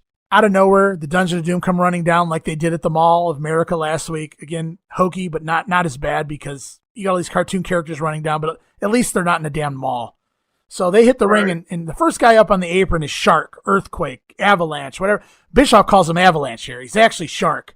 He gets up on the apron and he starts to climb in the ring, but Savage whips Norton into Tinta, Shark, Avalanche, Earthquake, whatever the hell else you want to call him. And it causes Norton to take a bump in the ring. Shark falls into the ring and lays across Norton's legs so that Norton can't move, even though Norton's like one of the strongest men in the fucking world if you just look at him. He can't move here. He's wriggling. He's trying to get out. He can't get out. Meanwhile, Savage is off the top rope. Big elbow. Boom. 1, 2, 3. Referee counts 3, even with John Tinta laying across Norton's legs during the entire pinfall. I don't know how this wasn't a disqualification, or at least at the very least, I don't know how the referee made the count watching Tinta laying across Norton's legs like that, but that was a way for Norton to save face, even though he had just debuted last week. His very first match, he's doing the job. They tried to save face by having Earthquake lay across him, but still did him no wonders. Match just went a little over 5 minutes. Yeah, I don't know how you would call it DQ. Savage knocked him into Avalanche and he just kind of fell over. Nobody else did anything. I could see how you would throw the match out because there's interference. Yeah, no matter how it went, you could throw the match out. Yeah. Even if you didn't want to call the DQ, even if you wanted to overlook that, hey, that was accidental. If you want to do all that, the guy's laying on top of him while he's getting pinned. Now, how is that fair? He's holding him down. He's pinning him down. So Avalanche or Shark just took like a glancing blow, so he shouldn't be knocked out. Yeah, and he was knocked out cold. Yeah, that was another note that I had. I don't think I wrote that down, but in my mind, I'm like, this guy's knocked out cold from running into each other. Meanwhile, Savage drops the elbow, gets the 3, and immediately after the 3, Norton's already getting back. He's shoving Shark off. He couldn't do that a minute ago, but he's shoving Shark off his legs. He's getting up. He's protesting. It's like, wow, he was knocked out a second ago. He takes the elbow drop, and now he's back up. And then it's not very much longer after that Shark's back up. Norton wants to go at it with Shark. They kind of exchange some words, but the Dungeon of Doom leave. Norton's in the ring in a huff. He's lost his match. Savage goes over. So you get Hogan versus Luger. You got Savage. You got Sting all on one show. Very babyface heavy show other than Sabu. Getting all the big stars on there, though. Very smart. All against the very first episode they're going against Raw. So very smart booking. Yeah, absolutely. Some of it's cluster. 2 shoddy finishes back to, not necessarily with BK and Sting, but Alex Wright and Sabu get the overturn, and now you got this. going in, you probably think Hogan and Luger is definitely not going to end in a definitive finish. So you can kind of see some kinks in the armor, even in the second episode, on what they're trying to do. As far as getting everybody on the show that needs to be on the show, good for them. Good job. Right. And we'll go to our main event match, which is World Champ. We've been waiting for this one. This is the big main event up against Shawn and Sid on the other channel. It's Hulk Hogan and Lex Luger. You tell me which one you're going to choose from. I mean, now in hindsight, you're probably going to say, based on name value, most of you will probably say Hogan and Luger. Back then, it was a hell of a dilemma for most of us because Shawn Michaels was the beginning and end of the WWF at this point, other than maybe Brett in the WWF. So Shawn, and then Sid was huge, and we'd never seen that match before. So there were big matches on both channels. Of course, Vince had taped his match prior to Nitro even debuting those, so it really wasn't fair. Bischoff knew what to expect. Obviously, he announced the finishes, so he could have put anything he wanted to on against it, which is what he did here. Yeah, I think at this point, I went with Hogan and Luger, if I remember correctly. I mean, I can't remember every episode, but I'm pretty sure I was like just so infatuated with Nitro because it was so new and fresh and different that I was definitely tuning into Hogan and Luger, I feel like. Well, early on in Nitro, there was a replay of Nitro. I don't remember what time it came on, 11, midnight, something like that. Yeah, midnight. But they re-aired it. What I did was I watched my WWF and I recorded my Nitro because I know I could. I didn't even do a whole lot of flipping in the early stages because I knew I could record it. I may have flipped for a couple weeks because it was still really, really new, but once I knew I could record it and just watch it straight through, I started recording Nitro, watching Raw because they gave us that option, which probably wasn't. I think they did that because they wanted to make sure they covered their ass and got as many viewers as they could on their eyes on their TV show. But I think it hindered them to a little bit early on because people like me. They did it too because the West Coast initially TNT didn't air live on the West Coast. Right. But they did the replay to challenge Vince. I think it was something like that. One of them didn't air on the West Coast live, so they did the replay to challenge the West Coast feed. Right, I remember something like that. One of those channels doing. Or no, Nitro aired live on the West Coast. Right, and then there was Raw that aired 3 hours behind. Right, and then that's when they did the replay. They did the replay at midnight to cover Raw on the West Coast, so they can kind of eat into that. Yeah, and say what you will about Hogan matches in this era, because I certainly wasn't a fan. But whether the matches are good or not, we've had 2 Nitros in a row, and both of them have a World Heavyweight Championship match on them. So, I mean, that's pretty huge. Hogan versus Luger, first time ever. That's pretty huge, too, from just from a name standpoint, whether the action's all awesome or not. I mean, it's just Hogan versus Luger. Luger was, I keep saying this, but Luger was just in the WWF a week ago. This wasn't even a possibility. And now a week later, they're fighting for the world title on free TV. Yeah, it's insane to think about. This changed the game. I don't think people realize that this changed the game for wrestling. Whether it's good or bad now, nobody knows. But for 1995, this was next level. This changed everything, and you can debate till you're blue in the face if that was a good thing or a bad thing, like I said. But this was awesome at the time. And for as lame as this match was, and it wasn't a very good wrestling match, but for these two guys, they went all out to a degree. Hogan busting out the Around the World, where he switched from the standing headlock to the hammerlock into the drop toe hold. Whenever Hogan would bust that out, I'd pop because, I mean, I always knew he knew how to do it. He never really did it in the WWF, but it was always fun whenever he pulled that out of there. I love the spot where Hogan suplexes Luger. First of all, I've never seen Hogan really do suplexes, but he suplexes Luger and Luger pops up. Meanwhile, Hogan's doing the heel gimmick. He's pointing to the crowd, yeah, brother, I showed him and I got him. And Luger's behind him waiting. He's no-selling the move. Hogan turns around and to his surprise, Luger's standing there flexing, And I was like, you never saw that in the WWF. Hogan never got cocky like that in the WWF. So that was Hogan having a little more free reign to do whatever he wanted to do in the ring. And then, of course, they kind of repeated this same type of spot in reverse with Luger dropping Hogan and then Luger getting up and Hogan flexing and no-selling. It was fun. It was really the only fun thing in this match for me anyway. Yeah. You just kind of waited for the stupid finish. Ludicrous line of this match came from Eric Bischoff. He's talking about Luger. He said Lex had main evented elsewhere, but never made it past, and he used this term, mid-card status here in the WCW. First of all, what are you smoking? What are you talking about? And it's not even excusable because you were here when he was world champion. Luger had never been anything less than semi-main event since he debuted in the NWA. and Bischoff pushing the narrative here that, and I get what he was going for here. I mean, Ray Charles could have seen that, or Stevie Wonder. He's the one that's still alive, so I guess we'll go with Stevie Wonder. But the story he's wanting to tell is Luger's a star somewhere else, but he's, a smaller fish here in this, bigger pond, so to speak. And it's just funny how he changed the narrative. It's like, it hasn't been that long ago. I don't think that many fans have tuned out to where they don't know what Luger is. And if you're wanting to make Luger a big deal and a main eventer here, why are you crapping on him like this? But this might go back to Bischoff not really taking Luger seriously. I don't know, but I just laughed at the idea of him trying to push that narrative. That's just stupid. This is his first match, and you're already saying he's a mid-card talent. Why should we care anymore about this match after you just said that? Well, what does it make Hogan if Luger beats him? That's another thing that guys used to be told all the time in the old days. They learned that early on when they started running down, when the new guys would come in and they'd run down their opponents. They'd call them out of shape or they'd call them too old, over the hill. The veterans would come at them and say, what the hell are you doing out there? You just buried your opponent. Now, if he beats you, you look like shit. And if you beat him, it means nothing because you already said he's worthless. So you've killed this match. And that's, so that's kind of what Bischoff did there. He kind of crapped on Luger. So that wouldn't have done nobody any favors here. Anyways, Luger goes on to put Hogan in the torture rack. Referee starts raising Hogan's arms once, twice, drops twice, raises a third time for absolutely no reason whatsoever other than it's in the booking plans. Luger drops Hogan out of the torture rack. He thinks he's won.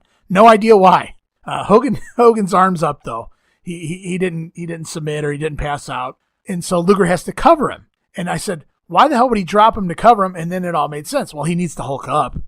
So he covers him 1, 2. Here's the big Hulk up, and here we go. Hogan with the big boot. Hogan drops the big leg on Luger. Luger's been here for 1 week, and he's already taken Hogan's finisher. I didn't really care for that. I would have liked to have seen this finish happen a little faster, and the finish is the Dungeon of Doom run in. And I would have liked to have seen them run in before Luger took the leg drop at least to save face a little bit here. Yeah, you go with the Bischoff comments, and then he just drops him for no reason just so Hogan can get the Hulk up and boot. Yeah, you just totally killed Luger immediately 1 weekend. Really no direction, so to speak. Like, yeah, you're getting a lot of angles for TV, but you're not getting a lot of direction. Yeah. And this felt like a Hogan booking plan because I put in my notes here, leg drop on Luger 1 week into WCW because of course he does. Hogan wants to make sure everybody knows who the big dog is. And that's how I took it anyway. So he drops a leg, the Dungeon of Doom run in. We get a big schmaz. No contest, DQ, whatever you want to call this. Dungeon of Doom attack Hogan. Maybe Hogan wins by DQ, I guess, because they don't touch Luger, which comes into play in the next segment. So the Dungeon of Doom, they just attack Hogan. They beat down on Hogan. Macho Man and Sting come running out to make the save. So we see all the War Games team partners in the ring here. We go to commercial. We come back. We have Mean Gene in the ring, again with the big four. Hogan, Luger, Sting, Savage, everybody's in the ring. Everybody's pointing fingers. Savage is super paranoid as only the Macho Man can be. Hogan is too. They're both questioning why the Dungeon of Doom only attacked Hogan. Why didn't they attack Luger as well? And I started thinking, well, they only have heat with Hogan. Why should they attack Luger? Just because he's a good guy? But Savage's logic is that Luger has ties to the Dungeon of Doom. And then Sting defends Luger, says, no way. He's my friend. There's no way he has ties to the Dungeon of Doom. Then Savage points fingers at Sting, and even Jimmy Hart randomly says maybe they're all part of the Dungeon of Doom. This felt very Macho Man-esque as far as his paranoia with Elizabeth and things. Everybody's out to get her, yeah, And so he turns his paranoia on like full blast here. Sting actually winds up in asking Hogan not to initiate Luger as the fourth member of their War Games team to replace Vader. Sting points out Vader's gone, and they need a new partner for the Dungeon of Doom. They could probably beat him 3-on-4 anyway, but so Sting suggests his buddy Luger. Hogan isn't so sure. He's not really buying into Luger's complete as a babyface here, I guess. Savage is saying absolutely not, no way, but Hogan gives in. I guess he gives in to Sting. He trusts Sting, so he offers Luger the fourth spot in the War Games match. Luger accepts, but only on one condition. He still wants a return match for the championship. Hogan agrees, and that's basically how we set up Luger replacing Vader in the War Games. And my only issue with that was, shouldn't Luger have received a rematch anyway, given the way the match finished? Yeah, absolutely. He was in line for one. I mean, he should have been. I liked it. I mean, Luger got what he wanted. Hogan got what he wanted. And now they got a team. They're ready to roll for Fall Brawl. And that's the end of Nitro. That concludes Nitro, and we'll kick things off with Monday Night Raw. And this is taped all the way back on August 28th. That's a week before even Nitro debuted last week. So this is old and in the can, and that's why Bischoff knows what the hell's going on here. They're in Canton, Ohio at the Civic Center here. And my first notes here when I watched Raw, this episode of Raw come on, was I don't even remember the song from this opening. I don't remember it at all. Usually things jog my memory.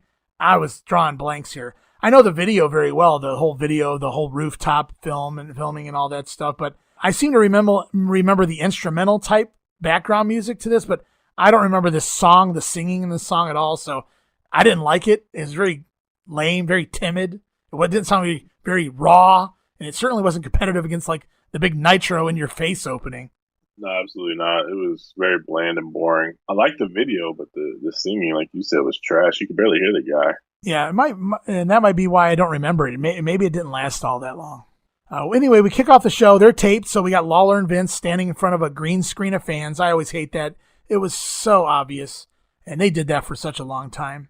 We kick off the show with Razor Ramon taking on the British Bulldog, the newly turned heel British Bulldog. This is one of the Bulldog's first big singles matches here, and he's going up against, well, as high up on the card as you can get without being Shawn Michaels or Diesel or Brett. Bulldog's taking on Razor here, and he's fresh off the heel turn. I thought by this point Bulldog had gotten a little more jacked to the point where he wasn't working his style that he used to be able to work, but he still did some decent stuff here.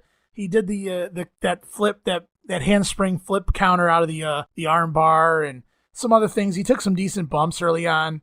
The match saw Davey Boy work the back of Razor. He hits the delayed suplex. He tries for the power slam. Razor grabs hold of the top rope, causes Davey Boy to lose balance. Razor falls on top for a 2 count. Davey Boy goes to the top rope. Never seen him do that before, and the reason why is he gets slammed off here. Razor impressed me. He took somebody Davey Boy's size and gave him a fall-away slam. It was very impressive, I thought. Ramon whips Bulldog into Tim White in the corner. Referee Tim White, for those who don't know, and he nails the Razor's Edge. Of course, the referee's out. So out comes Shane Douglas, known now as Dean Douglas. I'm sure you love that. Shane comes, he starts to climb up the wrong ropes. He realizes he can't reach Razor from where he's at, so he adjusts and goes to a different top rope, jumps off, hits Razor with, I don't know what the hell, an elbow, a forearm, a knee. I don't know what the hell it was, but hits Razor in the back off the top rope. So the 1-2-3 kid, who is Razor's best buddy, comes running down to try to make the save, and they make the kid look like such an ass here. So the kid hits the ring. Douglas suplexes the kid gut first across the top rope as well. And Davey Boy gets up, hits Razor with the power slam, but now Kid climbs back to the top rope again. He jumps off to try to stop the pinned Bulldog on the Razor, but Bulldog moves and Kid winds up hitting a top rope splash on his own buddy Razor Ramon. The referee calls for the DQ. I think Razor gets the DQ in, even though he was the one that got hit with the splash from the Kid. I don't really remember. I don't know who the hell won this, but the Kid was not done any favors here. He looked like a absolute buffoon with Dean Douglas. He looked like an absolute buffoon with Davey Boy Smith. And then by the next segment, he looks like kind of a buffoon with Razor Ramon. Yeah, I think Bulldog won by DQ since the Kid hit Razor to help Bulldog win or something like that. I think that's what they were going with. But how does Bulldog win if the Kid lands on Razor? That doesn't make any sense. Well, it doesn't matter what his intentions are. It's what he did. He hit Razor. That should be a DQ win for Razor. Yeah. That's in a world that makes sense. You know, we've seen, like we just pointed out, some similar weird issues on Nitro. So we got that going on both shows right here. But after the match, Bulldog presses the Kid across the top rope as well. And that's awesome. Yeah, it looked great, but the Kid was made to look like an absolute jobber here. Even Cornette stomped the Kid down. So that's how bad this got for 1-2-3 Kid for this segment. My note of this match is the style of the in-ring stuff here just feels like a different sport completely from what we've been seeing on WCW, or a completely different show altogether. Just the entire work here is different than the way the work is on WCW. And the WWF feels very choreographed, and I'm not saying they went out there and planned their matches. I'm saying that these are my 6 moves. I'm going to hit my 6 moves, and that's all I'm allowed to hit, and then we have to go to a finish. Whereas on Nitro, anything can happen in the ring. Yeah, for sure.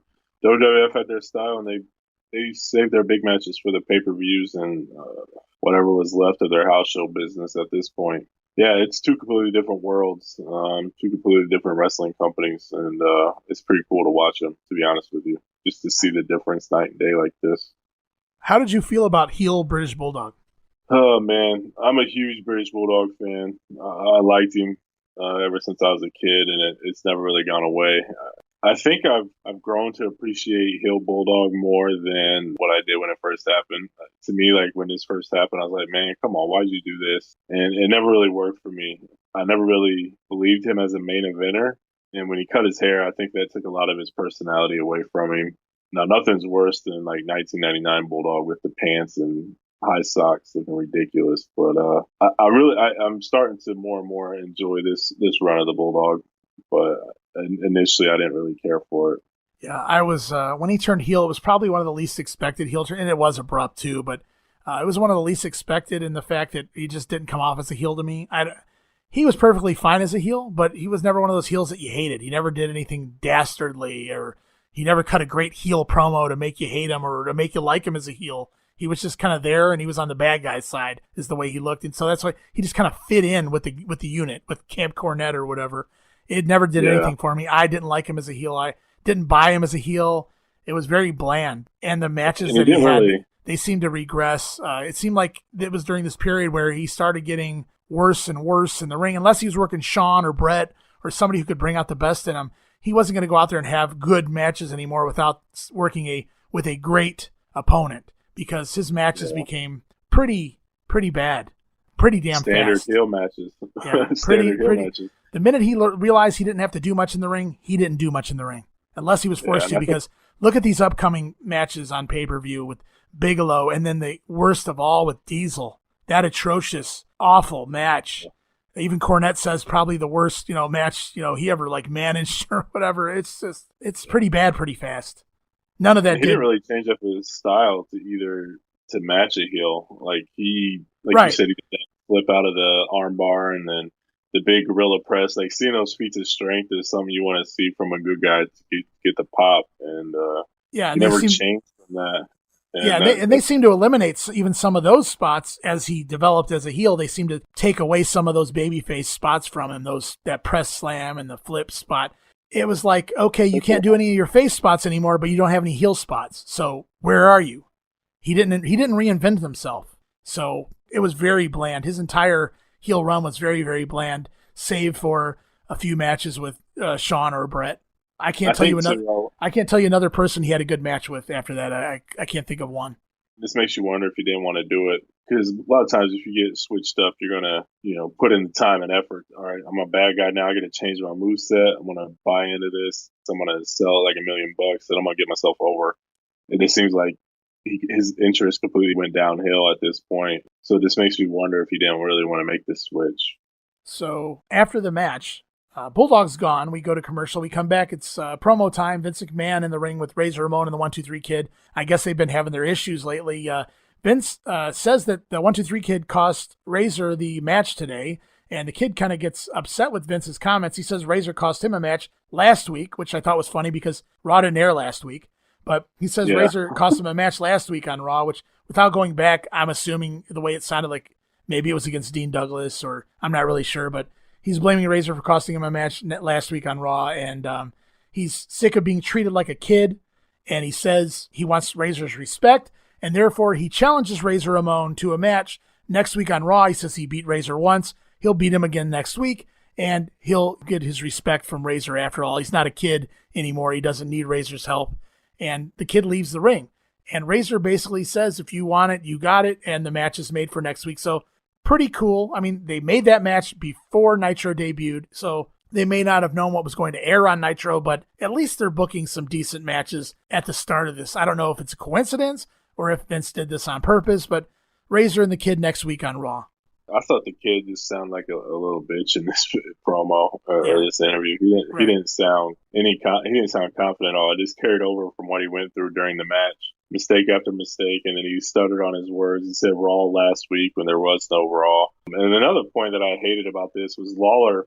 Every time there was a dead spot, a dead air, he would talk over the segment. I'm old school. I like when the segment is the segment, and I don't need any commentary on top of the segment. Well, Just you let know the what Savior that do his job, and right. it annoyed the shit out of me because Well, that was eventually, post-production, because it wasn't live. And so I get that's what, fine, but I mean, it's the first couple times it's fine, but every time Razor stops talking, Lawler's talking, yeah, or and he's I did talking over while Vince is trying to talk, and I'm just like, shut the hell up. I know it's post production, but come on, it was annoying. yeah, and he did it so much in this particular promo that I wouldn't have noticed it had he hadn't done it basically every single time there was a pause. And that's why we got about midway through this promo, and I'm thinking this dude was told to speak every time there's dead air so that there's no dead air. And since it's, been recorded, he knows how long he has to speak in between these sound bites or whatever, and create these sound bites, which is all he did. Created a bunch of sound bites that got, interspliced in between the Razor and Kid promo. And you're right.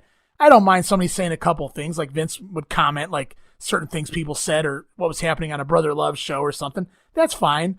But he was doing it so much, it was hindering the damn promo. It was taken away from the promo because he was like, It would be like if you're trying to hear a song and somebody's sawing something next to you. It's like two things going on at once. You can't enjoy or completely appreciate or understand what the hell's going on because somebody else is running interference. And yeah, it was just overkill. I agree. And it kind of took away some of the heat because he was doing jokes and everything else, and it's just like, stupid.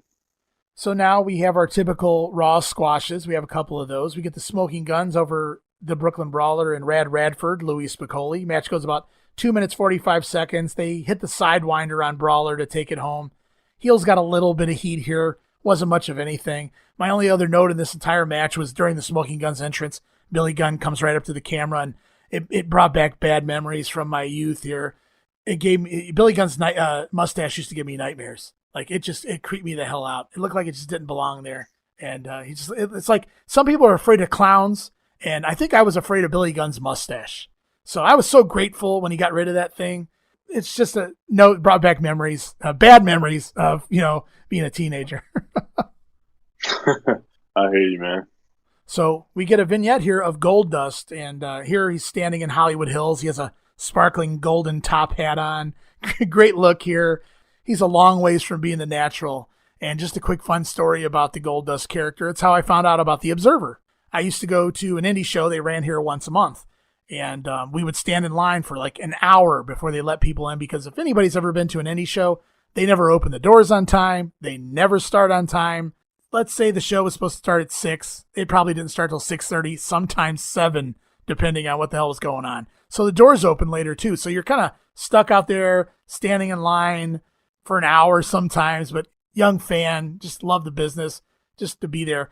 And used to be this, the first 20 people in line were basically the same faces every week. We had our own, hat guy. He didn't wear a hat, but we had our own hat guy and our own, ECW type crowd. Like I never conversated with these people outside of a word here or there in line because they didn't look like the greatest of characters, if you know what I mean. Like they're not people I wanted to go hang out with, but Right. You still knew them by face because you're in line every week with them. And there was this one guy who was there all the time, religiously, standing behind me in line. I'm standing there with my cousin. He starts talking about what's going to happen on the WWF. And I start wondering, how the hell does this guy know this? Who does he know? Because I don't know the Observer exists. So who the hell does he know in the company that he knows these things are happening? So I turn around and I say, "Excuse me, sir. Like, I'm sorry. I'm just curious how you know these things." He whips out an Observer, and I don't really get to read it. He never passes it off to me to look at, but he explains that, I get this thing in the mail, and it tells me, all the behind the scenes shit and whatever and stuff. And the very first thing I ever learned from an Observer was this was during the time where Goldust vignettes just started airing, but he hadn't appeared yet. So we just got the Howard Finkel announcing Goldust with the gold glitter getting blown off the screen. So he hadn't appeared yet. He hadn't cut a promo yet. So at that point, I had no clue who Goldust was. And he goes, "Yeah, Goldust is Dustin Rhodes." I'm like, oh my, Goldust is done. Like, I'm curious how that's going to play together. But that was my introduction to the Observer, though, learning that Dustin Rhodes was going to be Goldust. And sure enough, the next week or 2 weeks later, there's Dustin Rhodes cutting a Goldust promo on TV. So I was a believer after that. That's awesome. Back to the ring, and it's Isaac Yankem fresh off his SummerSlam match with Bret Hart. Here he's taking on the future Scotty 2 Hottie, Scott Taylor. Man, they kept Scott Taylor around doing jobs on Raw for quite a long time. They must have really loved him. And finally it paid off, and he got to do that whole Too Cool gimmick and stuff. So I'm happy for him. He was a good bumper. A little small, for Vince's liking, so obviously didn't get to go too far. Tag team was probably the best he was ever going to do, but it was nice seeing Scott Taylor here. Does the job. I hated that they gave Isaac Yankem the DDT, or as they called it, the DDS, to play off his dentistry. He's just too damn tall to be executing a DDT on people, especially someone who's not exactly average wrestling height. And Scott Taylor, it just looked very awkward, him trying to drive Taylor down in a DDT here for the finish. But Yankem gets the win in 2 minutes, 15 seconds. Just a typical WWF squash, really nothing. I think the only reason they probably gave him the move was so they can name it the DDS. That's probably the only reason he has that move. My only note here has nothing to do with the match. It's just Isaac Yankem, the character. Yeah, he's the dentist character, so it's already shit. I'm not arguing that. But I did recognize him from Smoky Mountain Wrestling. I did know him as Unabomb with the blonde hair from the vignettes, the dentist vignettes. When he let the blonde go and he went all natural or whatever this is here with the brown, I know it sounds silly, but with the blonde hair, he looked like a star. Even though he was a dentist, he still looked physically like a star to me. When he went brown hair here, he just looked like some generic jabroni off the street that just happened to be tall. Obviously, the dentist gimmick didn't do him any favors. The stupid pants he wore didn't do him any favors. Just the hair color, to me, just turned me off. I totally lost interest overnight when he's doing these vignettes as a blonde. He comes out and wrestles Brett. Where I remember my first sentence was, "Where did the blonde hair go?" That was the first thing I thought of. So, yeah, I never thought I'd lose interest in somebody based on their hair color. To be honest with you, I never really paid that much attention. Yeah, but he went from the bleached blonde to this just, brown curly hair. I don't know, probably just me. We get an In Your House report. Nothing really big deal here. Todd Pettengill's hosting the report. I thought Todd did a great job hyping things, so he did a really good job here. It's the triple header In Your House, the one where Diesel and Shawn are defending their singles titles against Yoko and Owens tag team titles. The winner wins whatever titles they beat the other guy for. The only thing they add here is Gorilla Monsoon, who's the interim president at this time, has basically added a stipulation that if anyone intentionally gets counted out or disqualified in this match, they automatically lose their title as well. So that's to keep Owen and Yoko from doing a cheap DQ or count out finish here. Of course, they find another way out of the match, but that's another story. We go backstage. It's Shawn Michaels coming out of his dressing room, headed to the ring for the main event. He cuts a quick promo, leaving the dressing room. He walks past a ladder in comical fashion. He kind of shies away from it like he doesn't want to see it. I thought that was a nice touch to Shawn coming off the ladder match with Razor at SummerSlam. Yeah, it was pretty entertaining spot there. He wanted no part of that ladder. He was good with ladder matches. Funny stuff. So we go to the ring for the big main event. It's Intercontinental Champion Shawn Michaels defending against Sid. This match had actually been planned for SummerSlam, but it was changed to the ladder match between Shawn and Razor. They had Gorilla change it when Gorilla took over from Jack Tunney, but the real reason is they changed it because they realized they needed something that night that could actually deliver. And that's not a knock on Sid. It's just that we already had Diesel versus Mabel, two plotting big guys. We had Taker versus Kama, two plotting big guys. They needed something that was guaranteed to deliver wrestling-wise, and that's basically why the match was changed from Sid and Shawn to Shawn and Razor in the ladder match. This is a Shawn match, so he's not going to let it suck. I was kind of worried because Sid's out there, and, Sid's hit or miss, and he was okay here. This was a TV match, so it didn't really come off as a main event or a pay-per-view type match for me, but it was okay. There's nothing wrong with it. Sid bumped really good, bumped good for Shawn, and Shawn bumped good for Sid. Shawn likes Sid. You got to remember he's also the one a year later that he replaces Sid in the feud with Vader. He didn't like Vader. He took Vader out of the feud for the belt and put Sid in place of it, gave Sid the belt. Shawn has fun here. Decent bumping from Sid. Sid gets a little heat. Shawn backdrops Sid out of a powerbomb attempt, makes his comeback, and hits 3 super kicks. Well, if you want to call them super kicks, it's a super kick to the gut and one that glazes over the side of Sid, and then finally hits a third one that was pretty decent. Pins Sid after what was, I guess, supposed to be 3 super kicks. Takes it home in 7 minutes, 21 seconds. This felt like I don't want to say extended squash. This just felt like Hogan versus Bubba. Sid got his spots in, and then the real main eventer won easily. There was no trickery or no DiBiase getting involved in the finish. There was just nothing that led you to believe that Sid had the match won. Shawn made the full comeback and then got the win. There's nothing in between. Yeah, he got pushed really hard here. I'm assuming they was just getting ready for that In Your House match. There's some good matches, good action in here. Like Sid did a kip up out of a head scissors right into a choke slam. I thought that was pretty cool. Yeah. It was like right before the finish. Yeah, I was pretty surprised that Sid just pinned clean when it was clean as clean can get. Yeah, and I don't even remember I don't remember Sid ever being pinned that clean in Sid's entire career up to this point. Maybe he was just appreciative of Shawn and wasn't in a position to refuse to do a job like that, or like I said, maybe he just appreciated Shawn getting him a job and getting him back in the company at times. And so it was just a TV match, nothing really fancy about it. Like I said, Shawn made his comeback, and there was no teases. There was no Sid trying to regain control. It was just Shawn hitting all of his spots, boom, boom, boom, boom, boom, 3 super kicks, pinfall, in and out of the ring. And I remember being shocked when Sid did the job, just a clean job like that in the middle of the ring. Yeah, same here. And post-match, I didn't need reminded of this. This is that period where Shawn would strip after the match in the ring during celebration. Obviously, he's catering to the chicks here, but he had plenty of guy fans too. And I don't know why exactly or what he thought this was going to accomplish with guy fans or kids or parents that have kids.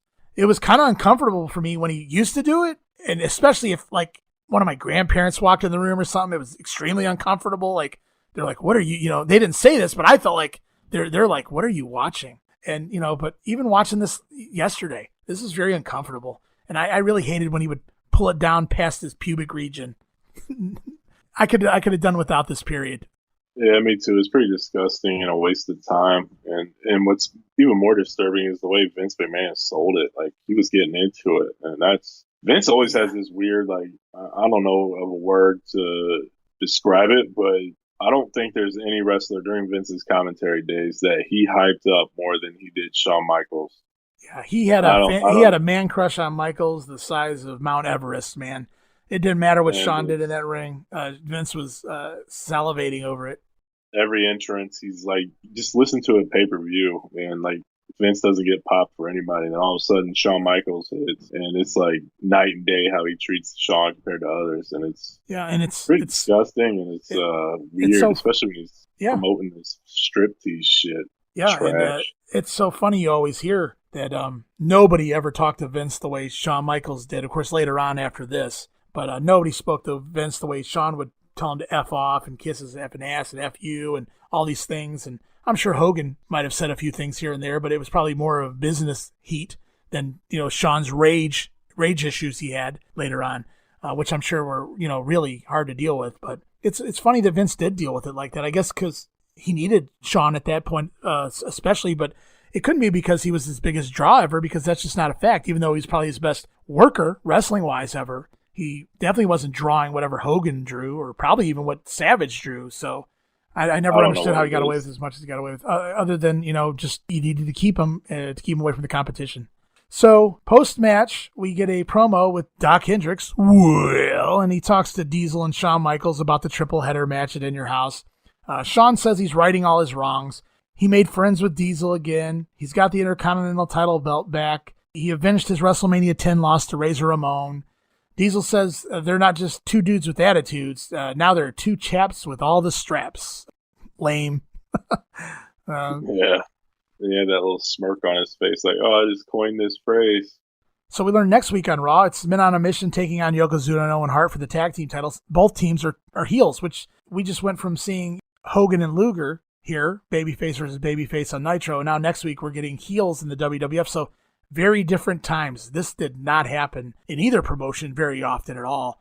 And now we're getting really the two top heel teams in the WWF at the time going against each other. There was really no reason for it other than I guess they were going for the tag belts, but it was huge. And then Razor versus Kid on the same show, which is babyface versus babyface. So heel versus heel, face versus face next week. What the hell's going on here? Is this because of Nitro? Or because remember, this was taped before Nitro ever aired. So was this taped because of Nitro, or was this just them trying to go in a different direction? Well, I'm sure Vince knew that Nitro was coming up, and these were the tapings that were going to go head to head with Nitro, because they got to be living under a rock if or WCW would do one hell of a terrible job if they weren't promoting their new show then when it's going to start. So I'm assuming they went into those tapings on, August 28th, knowing that Nitro is going to be going, and we got to step our game up. So yeah, but the question is, how seriously did Vince really take Nitro before he saw it? I think not too seriously. I don't think he ever took WCW that seriously. And I know we got Shawn and Sid here, but I feel with the filler in the middle, the Isaac Yankem, the smoking guns, Vince hadn't taken WCW as seriously maybe as he should have. out of the gate. We'll see if that changes. The booking logic for Raw changes here in the next few weeks once they have time to tape some more shows now that they realize what they're up against. That's going to be interesting as we continue on down this. I think he's maybe not as concerned. He's still going to do what Vince does, but at the end of the day, he's going to have some names on there because he knows what he's going against and the uncertainty of it. So if they come out and bomb and you have good shows, then it's just going to put the nail in the coffin quicker, too, if you look at it that way. If you assume they were going to suck and then they have really good shows that's not going to make people turn the channel, then it's a double whammy for WCW. So either way, he made some adjustments and put on some big matches that you never seen at that point in time. And that concludes the September 11th week, the very first competition between Raw versus Nitro. That also concludes this episode of Monday Warfare. But before we go, I need to point out a few things. First of all, the ratings. And before we get to these new ratings, Steve, for this week, the first head-to-head competition, Dave Meltzer wrote that the debut of Nitro with no competition from Raw, but competition from the opening Monday Night Football game, which is also huge. The opening Nitro drew a 2.9 rating in its first airing and a 1.2 for the midnight replay. The number was actually stronger than the debut of Raw and actually better than the traditional Raw averages when going up against football. So while WCW was apparently thrilled with the number they got, the 2.9 rating, everyone knows the first set of numbers that count are really this week's here when they go head-to-head. And the ratings here with the head-to-head, the very first head-to-head meeting between Raw and Nitro, WCW Nitro in the first head-to-head meeting draws a 2.5 rating, while Monday Night Raw does a 2.2, so Nitro beats Raw in their first Monday Night battle. The number of people watching wrestling during the 1 hour time slot was the largest for any 1 hour segment since the Hogan and Flair match at the Clash last year in '94, and the largest for any Monday night show in years. So the Nitro replay also did almost a 1 point. I think it did a 0.9. Nitro beats Raw in their first head-to-head. Of course, Raw was taped as well. I don't know if airing clips of the upcoming next show is going to help any with drawing more rating. But yeah, Nitro gets a win. And you look at the total here, 2.5 rating to 2.2 rating. It looks like both companies have a fan base of their own, and you're looking at nearly 5 million between the two. And certainly probably something like a 7 share overall. So it's a pretty big deal for wrestling as a whole, but a bigger deal here for WCW Nitro, who smoked Raw in the ratings for the very first time. Vince couldn't have been happy. Oh, yeah, absolutely not, man. His baby was Raw, and for Nitro to take over and knock him out, that first couple weeks is, you can tell, Vince is pissed. But yeah, it's pretty cool that there's actually 5 million viewers watching 2 separate wrestling programs on a Monday night. And this is the beginning of football season as well. So to still have 5 million, it's pretty crazy to even think about in today's world. And so that's how the ratings went down for the first week of Raw versus Nitro. Now, let's talk about the segment of each show, the segment of the week for each show.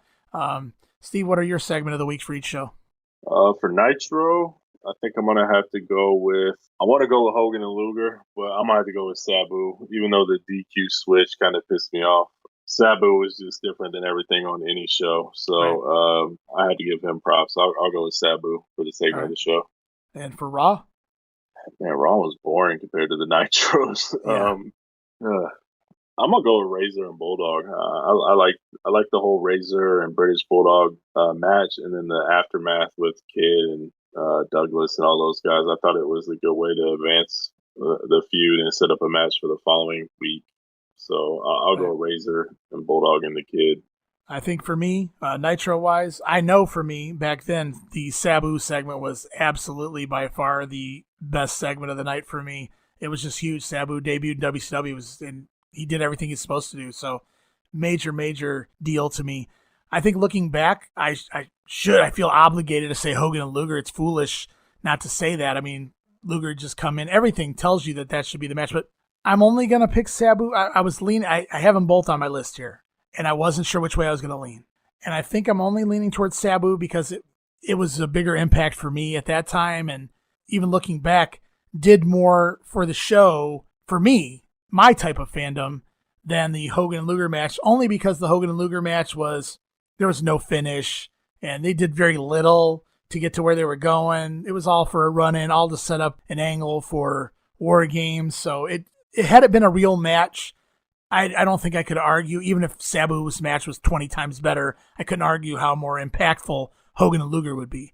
But since the match was just a backdrop to set up crap for a pay-per-view, I am gonna move back towards Sabu and say that, yes, I'm sticking by that 25 years later. Still, my favorite thing on the show was Sabu's debut. As for Raw, what's that? I was just going to say, you take that Sabu match off the card, man. This is a terrible show.